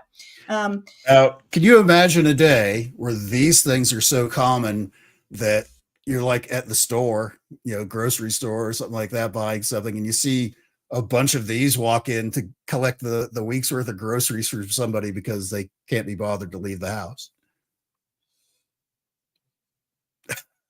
At what point as a human being does it become, there are reasons mentally that people don't leave their home, don't go outside, all that sort of thing. But imagine if the whole human race didn't do that. Why even exist? Like there's different, like if you're not well mentally and you're getting assistance or you're at least getting out. But imagine if the whole world, we all couldn't leave our house. Oh my God, it'd be horrible. It's horrible enough, like to feel like you don't want to go outside and just want to shrink away in your room. Imagine being controlled by robots and sending them out to do everything. I imagine somebody somewhere at some point, if I never had to leave the house, I wouldn't. Yeah, that's the thing. Is imagine like, hey, I want to go to this concert, or I want to go to just do any of that, because that thing going to the grocery store for you, you could monitor everything it sees and hears while it's going along there. And imagine, you're sitting there and you're watching it, and it like turns to you and like waves a claw, and it's like, hi, it's Karen from Australia. No, it's not. Hey, Brian. Greetings. You have 10 seconds to comply. I actually was at the supermarket the other day, and I think, Enzo, is this correct? Because I have seen footage and I don't know if it's real, but I personally am so over carrying around a wallet, a phone, and all this stuff. I'm sick of it. I like my hands free. And the amount of times I put my keys and my wallet down on one of those self-serve checkouts and walked out and forgot my car keys. Car keys is a bit different. You still need those to start your car. But I wish I had a little thing in my thing. So when they say, do you want to, I'll probably here would be a good spot, not my wrist, here, just in this fatty little part of my hand. So that when they say, are you paying cash or card, I can go, just paying, and over I go. Everything's programmed into it. I'd love it. I think they can do it. I'm not sure. Can they do it yet, Enzo? There used to be first shout out to Jody Music. The movie I was thinking of, Surrogates, was with Bruce Willis, where basically they did exactly what you were just talking about, where everyone has an android that runs around town and they're controlling it from their house, and everybody's looks like, just a big mess wired in at their home doing that. But as far as there was this great I think it was an AT&T commercial back in the 90s, where you see this guy going into a grocery store and he's got like a big trench coat on. He's like looking suspicious. He's like looking around and being kind of a creep. And he's like picks up like a steak and just like shoves it into his shirt. And he's taking stuff and just like slipping it into his pocket. It's like, man, he's stealing stuff from the store. And then he walks out and there's like, and we see him today, these RFID kind of checker things that, but it does like a Star Trek, like laser scan thing as he walks through it. And it's like, and it totals up the price of everything he had in his pockets. And the guard at the front, it's like, sir, and he turns around. It's like, you forgot your receipt. And it automatically deducted it. It knew who he was from another chip on his person. And it scanned all the stuff that he had bought at the store that he didn't walk in there with, and charged it to his account, and he didn't have to do anything. He just anything. And the funny thing is, people go, oh, I would never put a chip in my body or whatever. Cool. I wouldn't care. I mean, I've done it to my dogs and cats so I don't lose them. So what the hell? But it's funny because people say, oh, but then they can alter this. Or they can alter your whole existence in the background now. I could be deleted quite easily by someone in the government going through all of my digital records, all of my digital everything, and tomorrow I would not exist if they didn't want me to. I could lose all of my money. Everything's digital. So that argument, although relative maybe 10 years ago, like, actually longer, because they've been able to digitally muck around with our life for longer than that. But that's a thing. Now everything's digital. Everything. Like your phone. That's your phone. I can be talking to you now, Enzo. My phone's right next to me. It's on, but it's it's just there on the desk. And Enzo too. I'll guarantee by the time I finish this, if I pick up my phone, there'll be something in regard to what we've discussed here today that'll come through on my feed. I did it yesterday. It was on the table while I was watching Supernatural. I'm guessing it picked up on what I was talking about when I paused Supernatural, because the girls were saying, oh, what are you watching, Mum? And I said, I'm watching Supernatural. I said, look at Jared and blah, blah, blah. Do you know what? after I finished watching it, and I went out and picked up my phone, boom, boom, boom, in my news feed, Jensen Ackles, Supernatural, all this stuff. My phone heard me, and I'm like, so, that's why those apps that they use when they go into these haunted locations, don't get me started. But that was relevant, yeah, because it's a freaking phone, and the app relies on what you're saying. But anyway, as far as like that kind of tech, like shopping and stuff like that, I have an app on my phone for I like to go to Sam's Club because I like buying food in bulk because I like to eat in bulk. But it's got the scanners built into the app where I just scan the article, throw it in the cart. When I'm done shopping, check out. Nobody has to look at my stuff. And it puts out a little QR code as I walk out the door. The person like quickly looks at my stuff. They may scan a couple of things to make sure it matches what's in my phone. And they're like, okay, yeah. In and out. No waiting in line, no any of that stuff. I love it. I agree with you there, Ian, but unfortunately you and I are turning into, I'm assuming you're around my age, maybe, Ian. You and I, Enzo, anyone my age, we're all dinosaurs. That way of thinking, unfortunately, I don't know, we'd have to go and live on a little island somewhere or another planet because the way we lived our lives as kids growing up and everything, it's just history now. It's just, I'm sorry to be a doomsdayer or whatever you call it, it's just history. Everything's changed. Either you adapt or you live out the rest of your life miserable. Because there's nothing we can do. Brian said an interesting thing there, that pets are not human, so a tracking chip makes sense. Do you know what, Brian? Good point. But sometimes I love my pets more than I do any other human, so it's good because it doesn't track them. I wish it did. Our chips don't track them. It just means that if they get lost, someone collects them, takes them to the vet, they can scan it and say, that dog belongs to so-and-so who lives at such and such. Tracking chip would be good to put in a human, and I'll tell you why. How many abductions, murders daily, absolutely daily, how many horrible things happen to people and they never find the body? A child's been abducted, Amber Alert. Oh, Jesus, where are they? You don't find them. Later on, something bad's happened. Used for good, if they had a tracking chip, it might reduce all that sort of thing because nobody could get away with murder unless they were nut jobs. Do you know what I mean? Right. Nobody could abduct a child. You'd find it straight away. Boop, boop, boop, boop, boop. Everything would go out and everyone close by would have, right, they're in this vicinity. Quick, go get the kid. Like, I don't know. There's so much, it could be used for so much good, yet it probably won't be.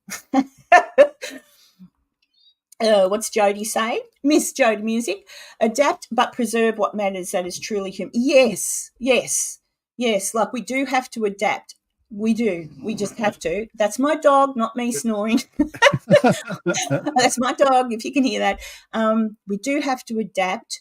And I wish, like, I look at my children now, my girls who are in their early 20s, and I look at the difference between how I've had to raise them and what they've been doing to the difference to my boys who obviously Stephen's no longer with me, but Alex still is, and how Alex and Stephen would be outside all day making cubby houses, roaming through, riding their bicycles, etc.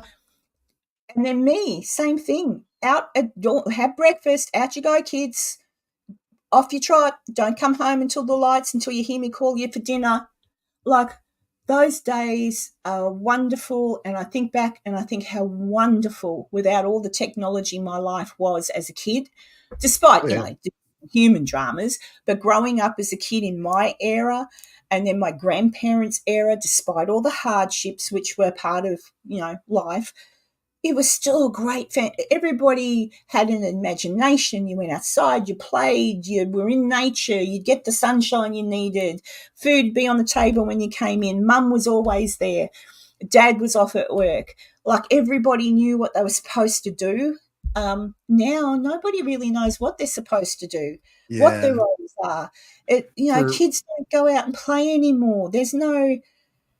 when I was a kid, the only technology involved were the street lights. When the street lights Yeah. came on, that means you better head your ass home right away quick. Because that was dinner time at my house, at least. Geez, that's deep, Brian. We've been reduced from static, naked bodies dancing around a huge fire to mindless automation staring at a screen. Yes, clever boy. We just like glowy things, whether it be a Oh, fire like- or a screen. Yeah, glowy things. I love sparkly things. That's why I've got sparkly bits and bobs everywhere. Ian, grumpy old people unite. That's right. You know, and like I say, I sit here and I go, verbal diarrhea. Yeah, verbal diarrhea comes out. Am I right? Probably not. Am I wrong? Who knows? Maybe I'm half right, half wrong. I don't know. It's just all my opinion. But You're not alone in that opinion. Yeah, I do pine for those days. I do. And I think back when all of us had imaginations that were, you know, bad things happened, horrible things happened, world wars happened. But so far as being a kid in the 50s, 60s, and 70s, what a great time to be a kid, honestly. I mean, I lived through it. Not the 50s. I'm not that old. Yeah. But I was a kid. I was a kid during the 60s, tiny. I saw a man walk on the moon, got sent home from school so we could all watch that. And now a man could walk on Mars and people would still be too busy watching YouTube videos on fake ghost hunting. Do you know what I mean? And it's happening. A rocket. Actually, back to what Enzo's talking about, a rocket took off the other day. Who was that? That was one of Elon's, wasn't it? One of Elon's rockets. Yes. If it came from the US, probably. Yeah, it was. And they, you know, and NASA is always putting things out there, live feeds from different things. Nobody, when I was a kid, we would have been like, oh my God, look at that. Another planet. Now nobody cares. I don't understand the human psyche. I think we're headed for, what's the word I'm looking for? We're going the way of the dinosaurs eventually. Like the video that I did a month or so ago of the reentry vehicle coming across me, it was, I barely got like a couple like, in a minute. Okay, I'll go back. But when, you know, that reentry vehicle came over my house and I filmed it and I threw it out on social media. I filled out all the little hashtags, all that stuff. You know, the people that knew who I was would like it, and that would be kind of it.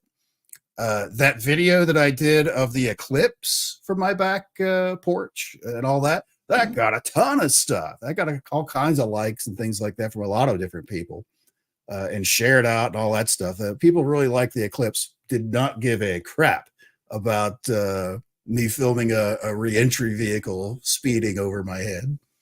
Oh, but see, everyone's different. You know, that goes back to that technology thing. It's like you see a space launcher, but whatever, seen it. Yeah, I know. And I just think, you know, so I don't know going forward for the human race what can be done to get everybody excited about the very fact that we're here for a short time on this planet and enjoy it and be happy and be kind. I don't know that that's ever happened, to be honest, but in certain Ian's just said he grew up in the 80s. So, okay, so Ian, you must only therefore be roughly my son's age then, because they were born in the 80s. You might be in your 40s. And yes, Stand By Me, that was set in the 50s, but that was life in the 60s and 70s too. Like, kids just did shit like that. Oh, well, maybe not found dead bodies, but, you know, like we just had, you know, and Dee says she was born the year the man walked on the moon. Well, I was at school when man walked on the moon, and I still get chills when I hear that, you know, when Neil Armstrong said, I get chills because it takes me back to the living room with my grandma and my grandpa and my mum and my dad and my sister and my uncle all around the television watching Neil Armstrong and thinking, oh my God. So I don't know. Sasquatch secrets. Oh, I can never get that. It's like a tongue twister, isn't it? This lady. But yeah, I don't know. So anyway, this has been very deep this week, chips and things. Anyway, I will put my hand up if Elon would like to put some kind of thing in my brain to make me smarter. mate, anything, I will be a guinea pig. Quite happy, so long as he takes me out to dinner. Certainly, if I was in a position to where, you know, like I couldn't walk or anything like that, and something like that increased my ability to be more independent, I'd be all, you can plug all the chips in my head you want. Yeah. Actually, Candy, I can still remember phone numbers. Isn't that weird? If my grandmother, I can remember my grandmother's phone number, 5463808. I can remember my home phone number, 7950242. I can remember all of my old phone numbers. I can remember, I actually tested myself the other day when we would get in the car, and so nobody's really too old to remember this, but before the GPS, when you would have the road map in your car, you'd get in the car, you go, right, where am I going? You'd look at the map. Okay, so I've got to go through up Toorak Road. Okay, turn off onto there. Okay, cool, good. Leave the map over on the chair so in case you get stuck. But off you'd go using your own brain and your own memory of the map you just looked at, and hit your destination, maybe pull over, maybe one thing. Like the next evolutionary step of that was like MapQuest, where you would print out turn by turn directions, and you still had this chunk of paper in your hand. Take a right at this, wait 50 miles. And that's even new. Yeah. I never even did that. Mine was just the good old, for anyone Australian, we had the Melways, which was the Melbourne, Victorian thing. Every state had their own road map book. And if you went out of state, you had to get the big map. Then it would open up. Like, oh, geez, I'm sounding like my grandma now. I need a little cane and go, those were the good old days. But they're right. And you look back, just another, I'm not trying to flash past all the horrific things that have happened within humanity, and there have been some pretty, but again, I think it was Maisie made the point earlier, all the horrific things that have happened to the human race are solely around religion, greed, oils, coal, like greedy people, governments. It's all about that. It's all about all the horrific things. It's always gone on about that. And we elect these nut jobs. Things have to change. I don't know what, but then again, there's nut jobs everywhere. I sometimes get disappointed. I'll go into no nut jobs in my chat, only me. But I'll sometimes go into other where things get quite heated in the chat, and I think, oh no, like don't get heated, don't get nasty, don't call people names. That's why I pulled you all up on the Elon thing before. Don't call people names. Don't attack people that are actually just saying what they feel. Like, don't get like that. Just take a big breath and try and be kind, because then when people start getting like that, it builds, and then everybody's in. Everybody, oh yeah, they suck. Oh yeah, he's shit. Oh yeah, she's a cow. And it gets really, really nasty, and it reminds me how easily humans can turn on a dime. One minute be really, we all get cranky. I do. We all go into our little, but life's too short. Just protect yourself, protect your loved ones, be kind, and get through this day to get to tomorrow. Eat, be merry, and eat. But it's usually just the governments, unfortunately, that do all these horrendous things. At the moment in Australia, for Aussies watching, there's been a big thing about social media. I think it was TikTok, which is the one Elon owns.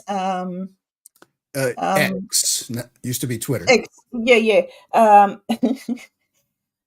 Again, thank you, Brian. It's not. Look, I think I like him. I like Elon. I don't agree with everything he says, but I do like him because he's whenever he says anything, he's honest. At least you can give him that. He doesn't lie about anything. He's the one that's going to get us to Mars, I think. Like, he'll get us to Mars and who knows what else. But people are forgetting. Now, in Australia, there was something horrendous happened last weekend. Absolutely horrifically horrendous, horrible. Two things. One was a shopping centre here. People lost their lives to a madman who ran through the shopping centre. Heroes came to play. The policewoman took him down. And a policewoman took him down, okay? She fired the fatal shot and ended that monster. Now, Why he had become a monster, who knows? Because you look at his face, butter wouldn't have melted in his mouth, as an old saying goes. Life happens. Shit happens. Some people lose their mind. But that was a horrendous event. Then followed, I believe the next day, I could be wrong, by another brutal attack on a priest. Social media, people had put things up on the TikTok and the X and all that. Our government called for these platforms to take all that content down, please. Remove that content from your platform. There will be no commenting or no graphic discussions about what happened. Get that off. Respectfully to those people, F you. So you're basically saying people can't put out the news on those platforms that millions of people watch because there's something within that you don't want people to know? Do you want people not to know that you failed in the system somehow, and possibly in the background, maybe this person was walking around because you allowed them to be, and because of that person walking around, this is just this isn't what I mean, but this is an example. The governments should not be allowed to tell us what we can and cannot discuss ever, unless we're inciting. And even then, people have to be given the opportunity to be sensible. So our government told Elon, get rid of that. Elon wrote back to them respectfully, I understand what happened was horrific and disgusting and terrible, but no, people have the right, freedom of speech, and that's what I stand for. So respectfully, no. They still control graphic stuff. Like, you're not going to see someone going to town on someone. Right. They obviously don't allow that kind of thing. But freedom of speech, you're entitled. I can say what I want. Doesn't mean everybody has to agree with me. You say they limit graphic stuff, but that's not necessarily true, because you could start. Somebody pointed out there was a guy the other day that basically he caught himself on fire intentionally. And they're like, yeah, this is the video of it. And it was horrific. It was like, it wasn't like blurred out or anything like that. I was like, whoa, that's pretty graphic. Was that on the Twitter or whatever? What is it called? Yeah. Everyone says Twitter still, but officially it's called X, which is stupid. But yeah, this guy, as a protest, caught himself on fire in this crowd and burst into flames. Somebody knocks him down, and they put him out with the fire extinguisher, but it kept reigniting. And I thought, I was looking at the video and it's like, okay, this guy's obviously dead, because it looked like something from a zombie movie, because it looked like just this burned up skeleton. And the fire kept reigniting. I don't know how he started the fire. I don't know if he used like gasoline or what kind of accelerant or whatever to light himself on fire, but it kept catching on fire, and it was somewhere around his belly area, his waist area, and it kept lighting back up. And you just see this body sitting there, and suddenly the hands would start moving, and it's trying to put out the fire. Oh my God, the whole thing. He was still alive. I was like, oh my God, it's horrific. But do you suppose it's gotten to the point, see, I can still tell the difference. If example, there is a show on, I can't remember. My daughter's made me watch it. Fallout. It's called Fallout, based on a game. Right? My daughter said, "Want to watch this with me, Mum?" Okay. The first episode, so violent, and I said, "Oh, I don't think I can watch this. This is really graphic." Like really graphic. And I said, I don't know. And then they did some things with animals. I'm like, oh, what are you making me watch? But I knew it was pretend, right? Then again, I can watch the news and see somebody doing something, again, horrific. But I think over time, we've become a little bit numb to that effect, but we know the difference between real and pretend. So I can watch the pretend content and still get upset emotionally from watching the pretend as I would watching the real. So do you think it's a matter of we've gotten so numb to certain things now that you can look at that and from a like, oh my God, is that what happens to someone? Like, oh dear, like, and still be emotionally affected by it, yet be able to switch off. I saw, for example, some of the footage from that event where people were being chased, and I felt horrendously upset. I cried because I knew it was real. Does that mean we shouldn't see what that monster did? Does that mean because if we don't see what he did, could it be covered up? Could someone argue in his, say he hadn't been shot by the policewoman, could someone, if we as a public don't see the truth in all its horror, if we don't see it, could that person be in some way defended by the governments and the legal system? And because we haven't seen what really happened, because we weren't allowed to, because our government said you can't see that, does that mean that that person could almost get away with murder because nobody really saw it? Nobody saw what he actually did. And therefore his defense could say, oh, and you would feel sorry for him. And therefore he might get a, you naughty boy, you killed 7 people. Oh, yeah, but you were mentally unstable. Poor thing. Like, no, people should still be allowed to see stuff, I think. But there should be a disclaimer, like something, because there's not a lot of people who can handle looking at that. It's probably, I don't know if there's any other medical people in here that have worked as a nurse or a doctor and you see horrendous things all the time in regard to the human body. After a while, you don't become numb to it. You just cope with it differently. So I don't know. I just think, no, I don't think anything, I don't know, maybe something, I don't know, but I just worry about being told that you cannot see something. You're not allowed to look at that. You're not allowed to put that up. People can't see that. Why? We need to know the truth. As horrific as it is, we need to know the truth. Usually what they say is they don't want a copycat, someone to see that. It's like, oh, that guy was doing it pretty easy. I could go do that too. Oh, well, bad luck, eh? Yeah. You see, if someone's going to be that crazy that they're going to copy that person, then, well, they needed help.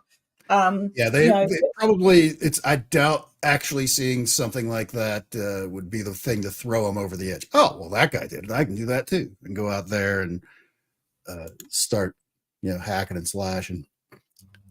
Interesting point, Ian. Again, yes, you're correct. I agree with that point too, because having lost my son the way I did, there were news stories about the accident with his car in the news footage. And my son, my eldest boy, said, Mum, don't turn on the news.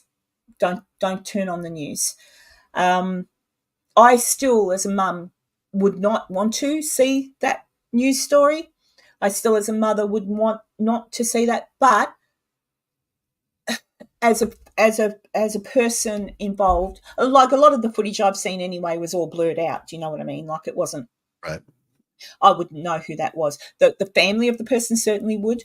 But as a woman who lost her baby that way, and okay, he wasn't a baby, but he was my baby, all right, I didn't want to see that footage.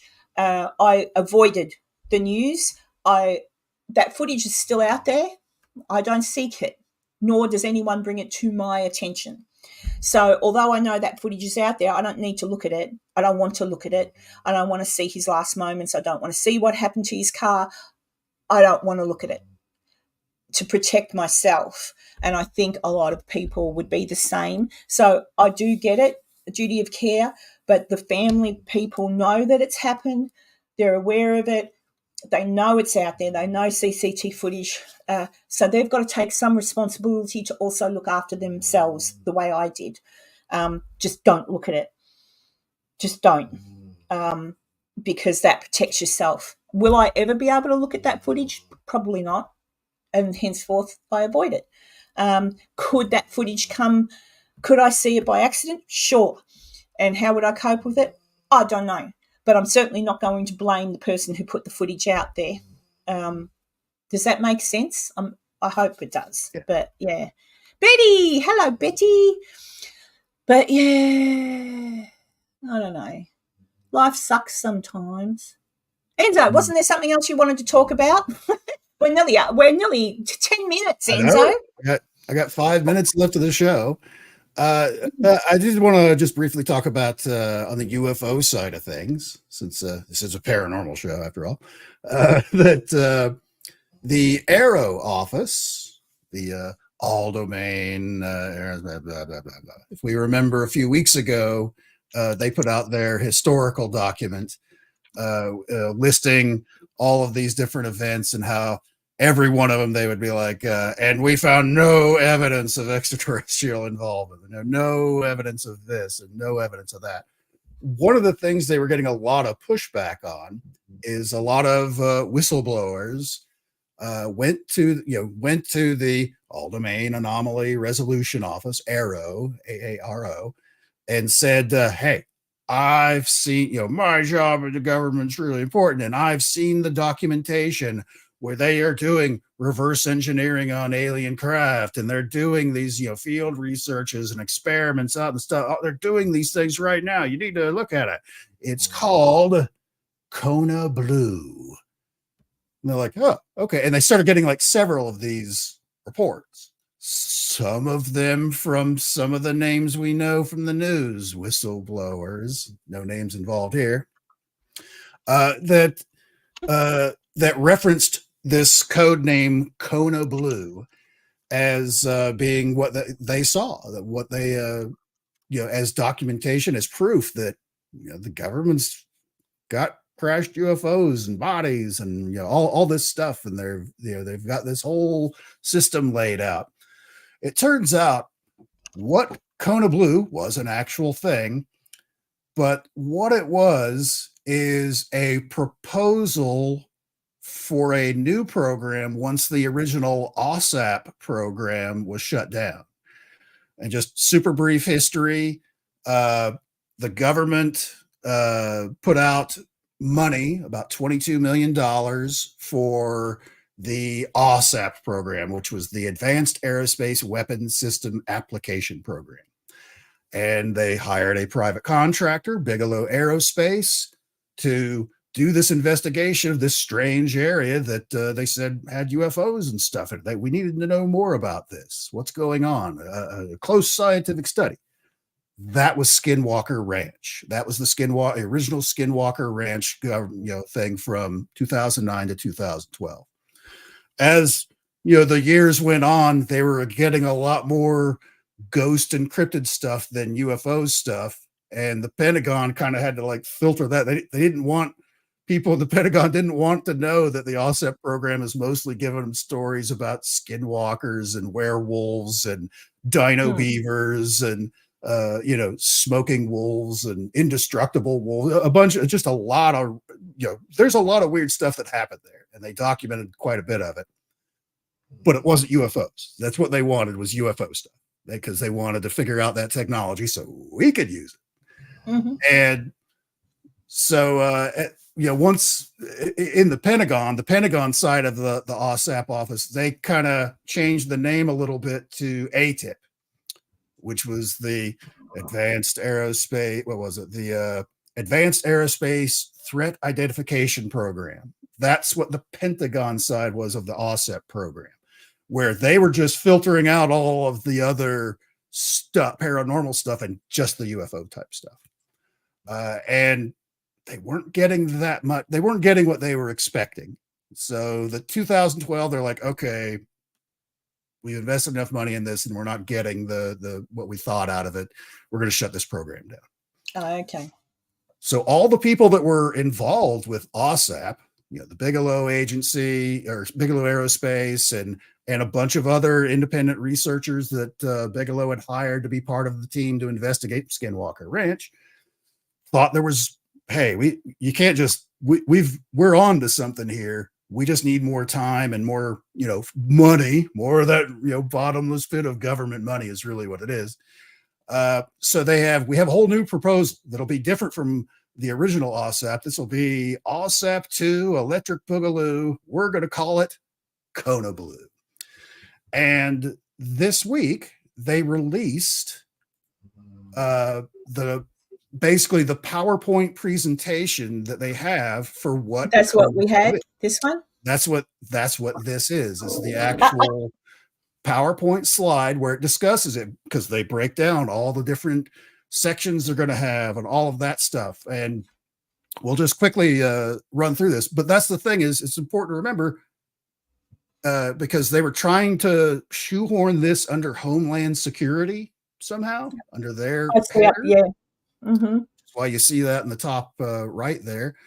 And basically, once this presentation was put out, they're like, yeah, no, we saw your OSEP thing. We're kind of done with the haunted houses and cryptids and all that crazy werewolfy stuff.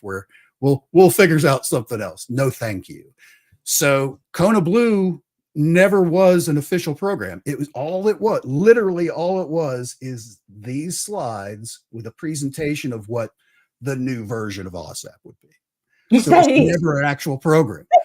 But so people in the know that had access to things saw these slides where we'll start off with the big thing, total funding in millions of dollars for fiscal year 2012. We'll start with 12 million.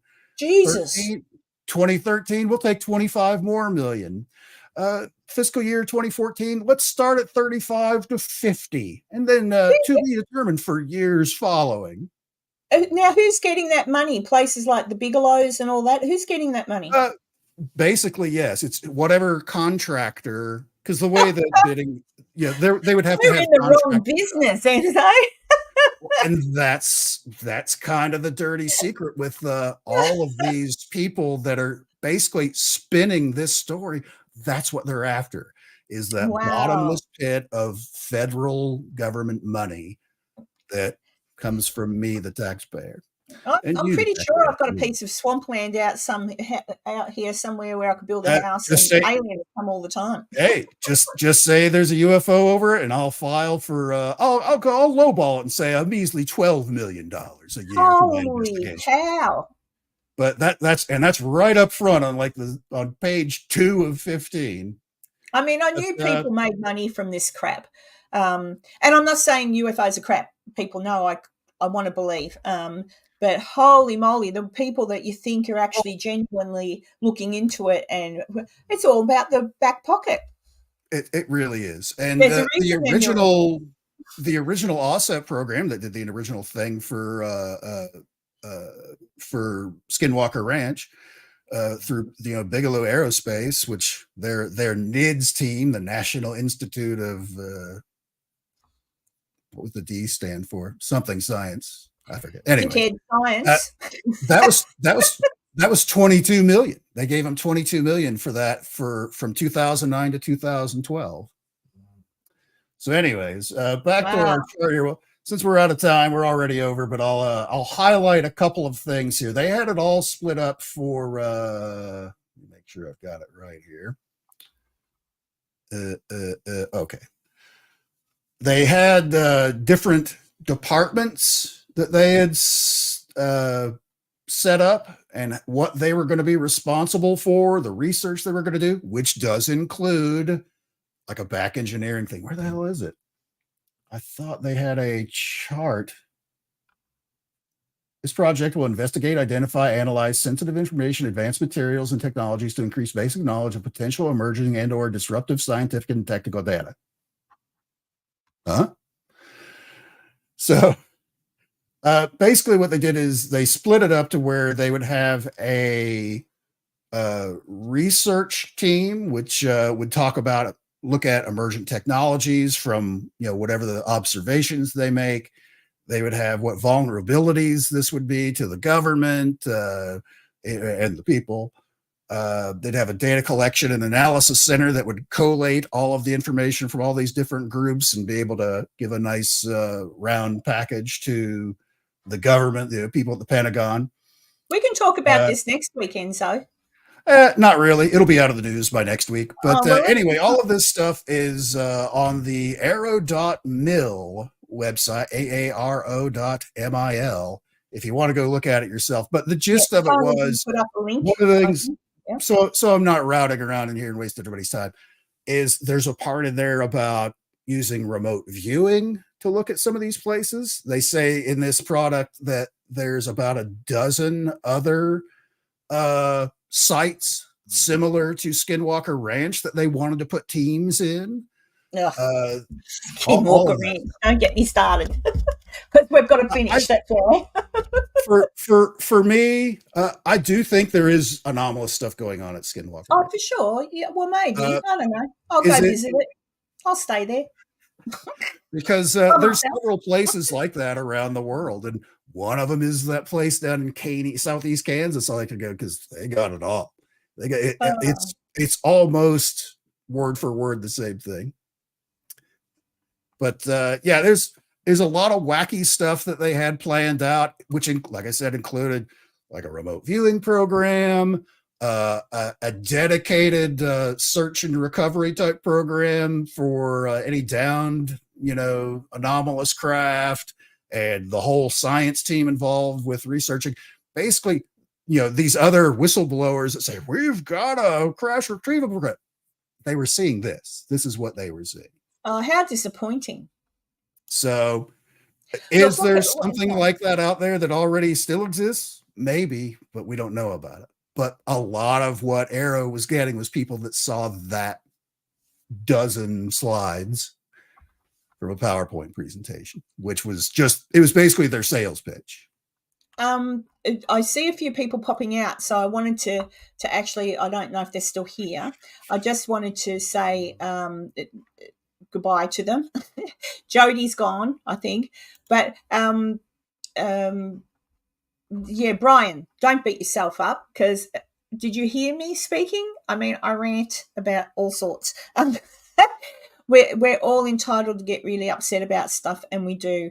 And so long as we're not being nasty to an individual or calling an individual a name or anything, you can say what you want here. We've all got our opinions. So long as what we say isn't calling, oh, they're a jerk. Don't call people names, because how do you know they're a jerk? That's your opinion. They might be a really nice person. Just maybe their opinion you don't agree with, and that's my whole point. If you don't agree with someone's opinion, that's okay. That's their opinion. You've got yours. Don't call people names. That's the mother advice, okay? Sky, thank you for sharing your horrific story in the chat.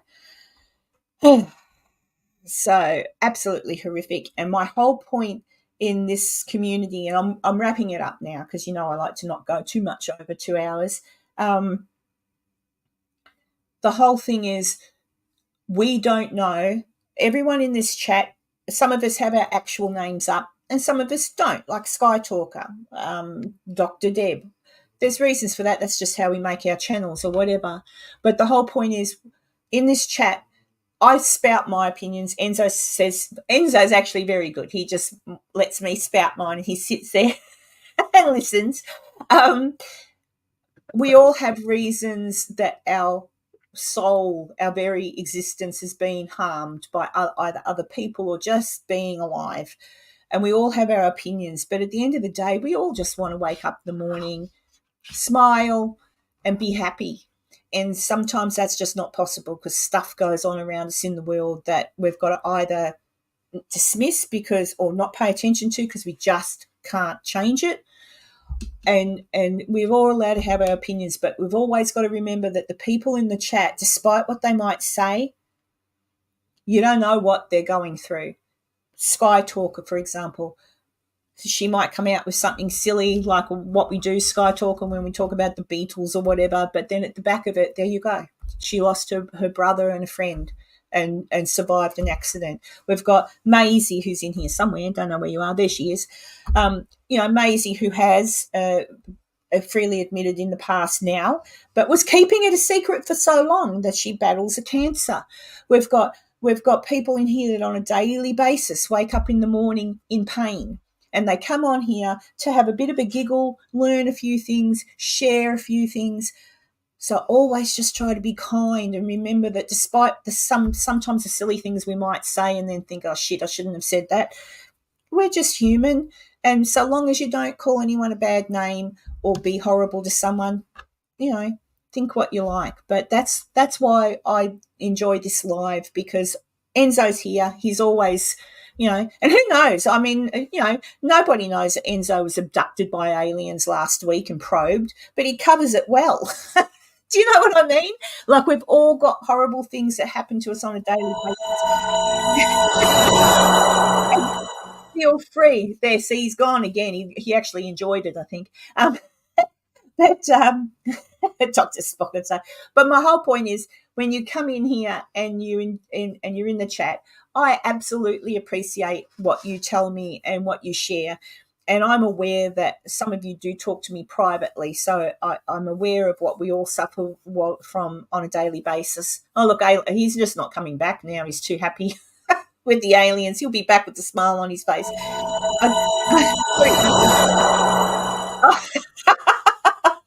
You're a dag. But yeah, exactly, JT. Everybody has a story.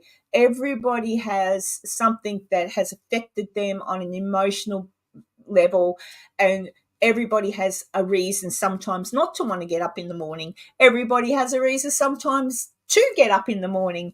Everybody has their own thing, and the whole point is be kind to everybody else, and just remember that. And you know, and just don't call people names unless they do something really, really naughty that's horrible, like, I don't know, O.J. Simpson.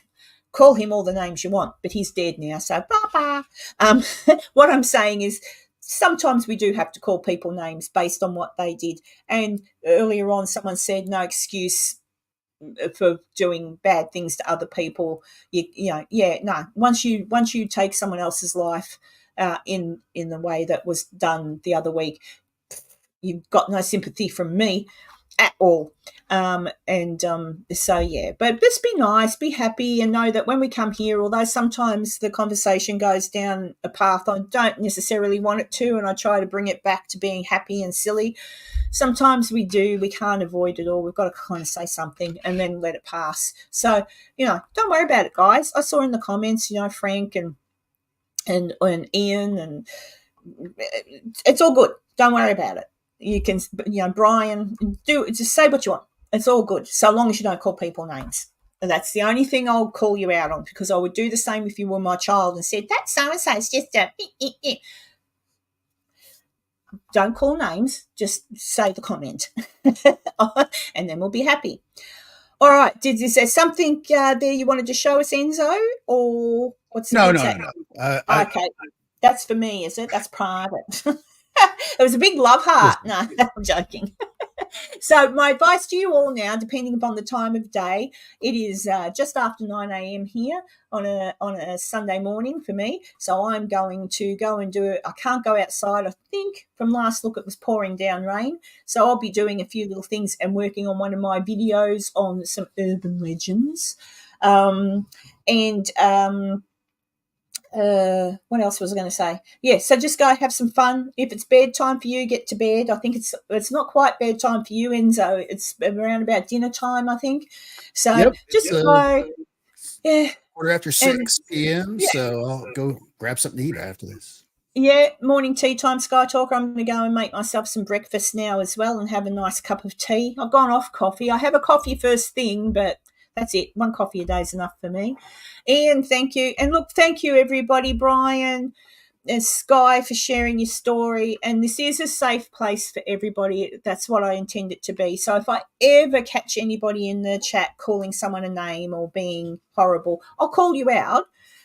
It's just like a mum smacking you on the bottom and saying, oi, no name calling, just state your place, because, you know, don't need to go down that road. But yeah, I just love this community. I like that. I just want you to go away from this and be happy until next week. Be happy. And in the interim, there's anything ever wrong through the week and you're feeling horrible, reach out to somebody. Reach out and go and talk about whatever might be making you feel sad.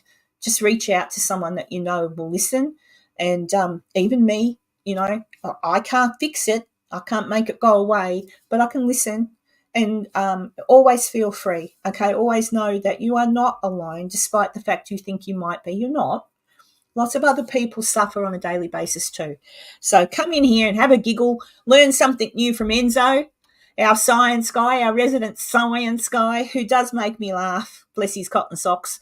And I just think you're all awesome. And thank you for being here and supporting me like you do every week. Like you're all the regulars. And I've noticed a few new people popping in now too, like JT and Dr. Deb. Marnie, hello. So, yeah, I love you all, and I really do look forward to these weekly things because it helps me as well. Gives me a chance to vent, but then I see everybody and it reminds me I'm not alone. It's not just happening to me. It's happening to you guys too, so be happy. All right, that's it. I'm going. I'm going. And thank you to everybody again, and I'll see you next week, but keep an eye out for my episode coming out this week on urban legends. All right, love you lots. Did you want to talk about the 25th? Oh, Struth. Thank you, Enzo. Before I go, on the 25th. One last thing. One last thing. For any of you who are interested or not interested or whatever, the event I've got coming up in July in Virginia City with Dave Schrader, Dustin Parry, Janice Oberding, Enzo, me, Taylor,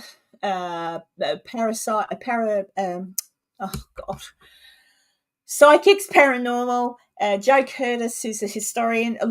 Joe won't be in the live because he's not internet savvy at all.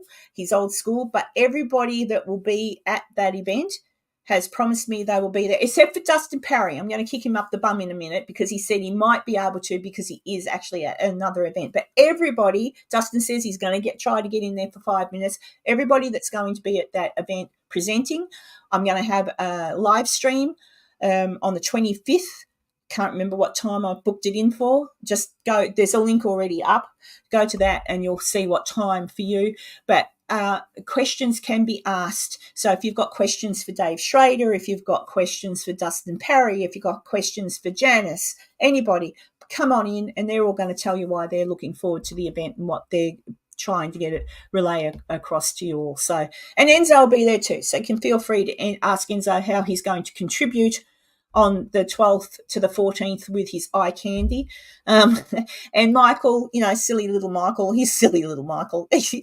Michael Gagliano from Psychics Paranormal, he'll be on there too, Mary Lynn, everybody. So come along, 25th, just check the link and it'll show you what time. It won't be a long stream. It'll be about an hour, maybe a little bit less, but just to give you a little bit of an idea of what's going to happen in Virginia City for the event. So come along and say hello. Now, there you go. I think that's it. Is that it, Enzo? That's it. That's it. I need a that's it, folks. That's what I could work on now. So, yes, everybody go have a lovely Saturday and a lovely Sunday. I'll see you on the 25th with everybody else. It will be a live stream, not a pre-recorded, so obviously you can come in. Maisie Rose, I'm not quite sure what inappropriate questions you may have, but you can always ask them. It just might not get answered. Earl, I'm heading out now. Please feel free to rewatch if you like and join us on the 25th for that live with Dustin Parry, Dave Schrader and the rest of them. And thank you, guys. Love you all and be good and be kind and have a lovely weekend. See ya.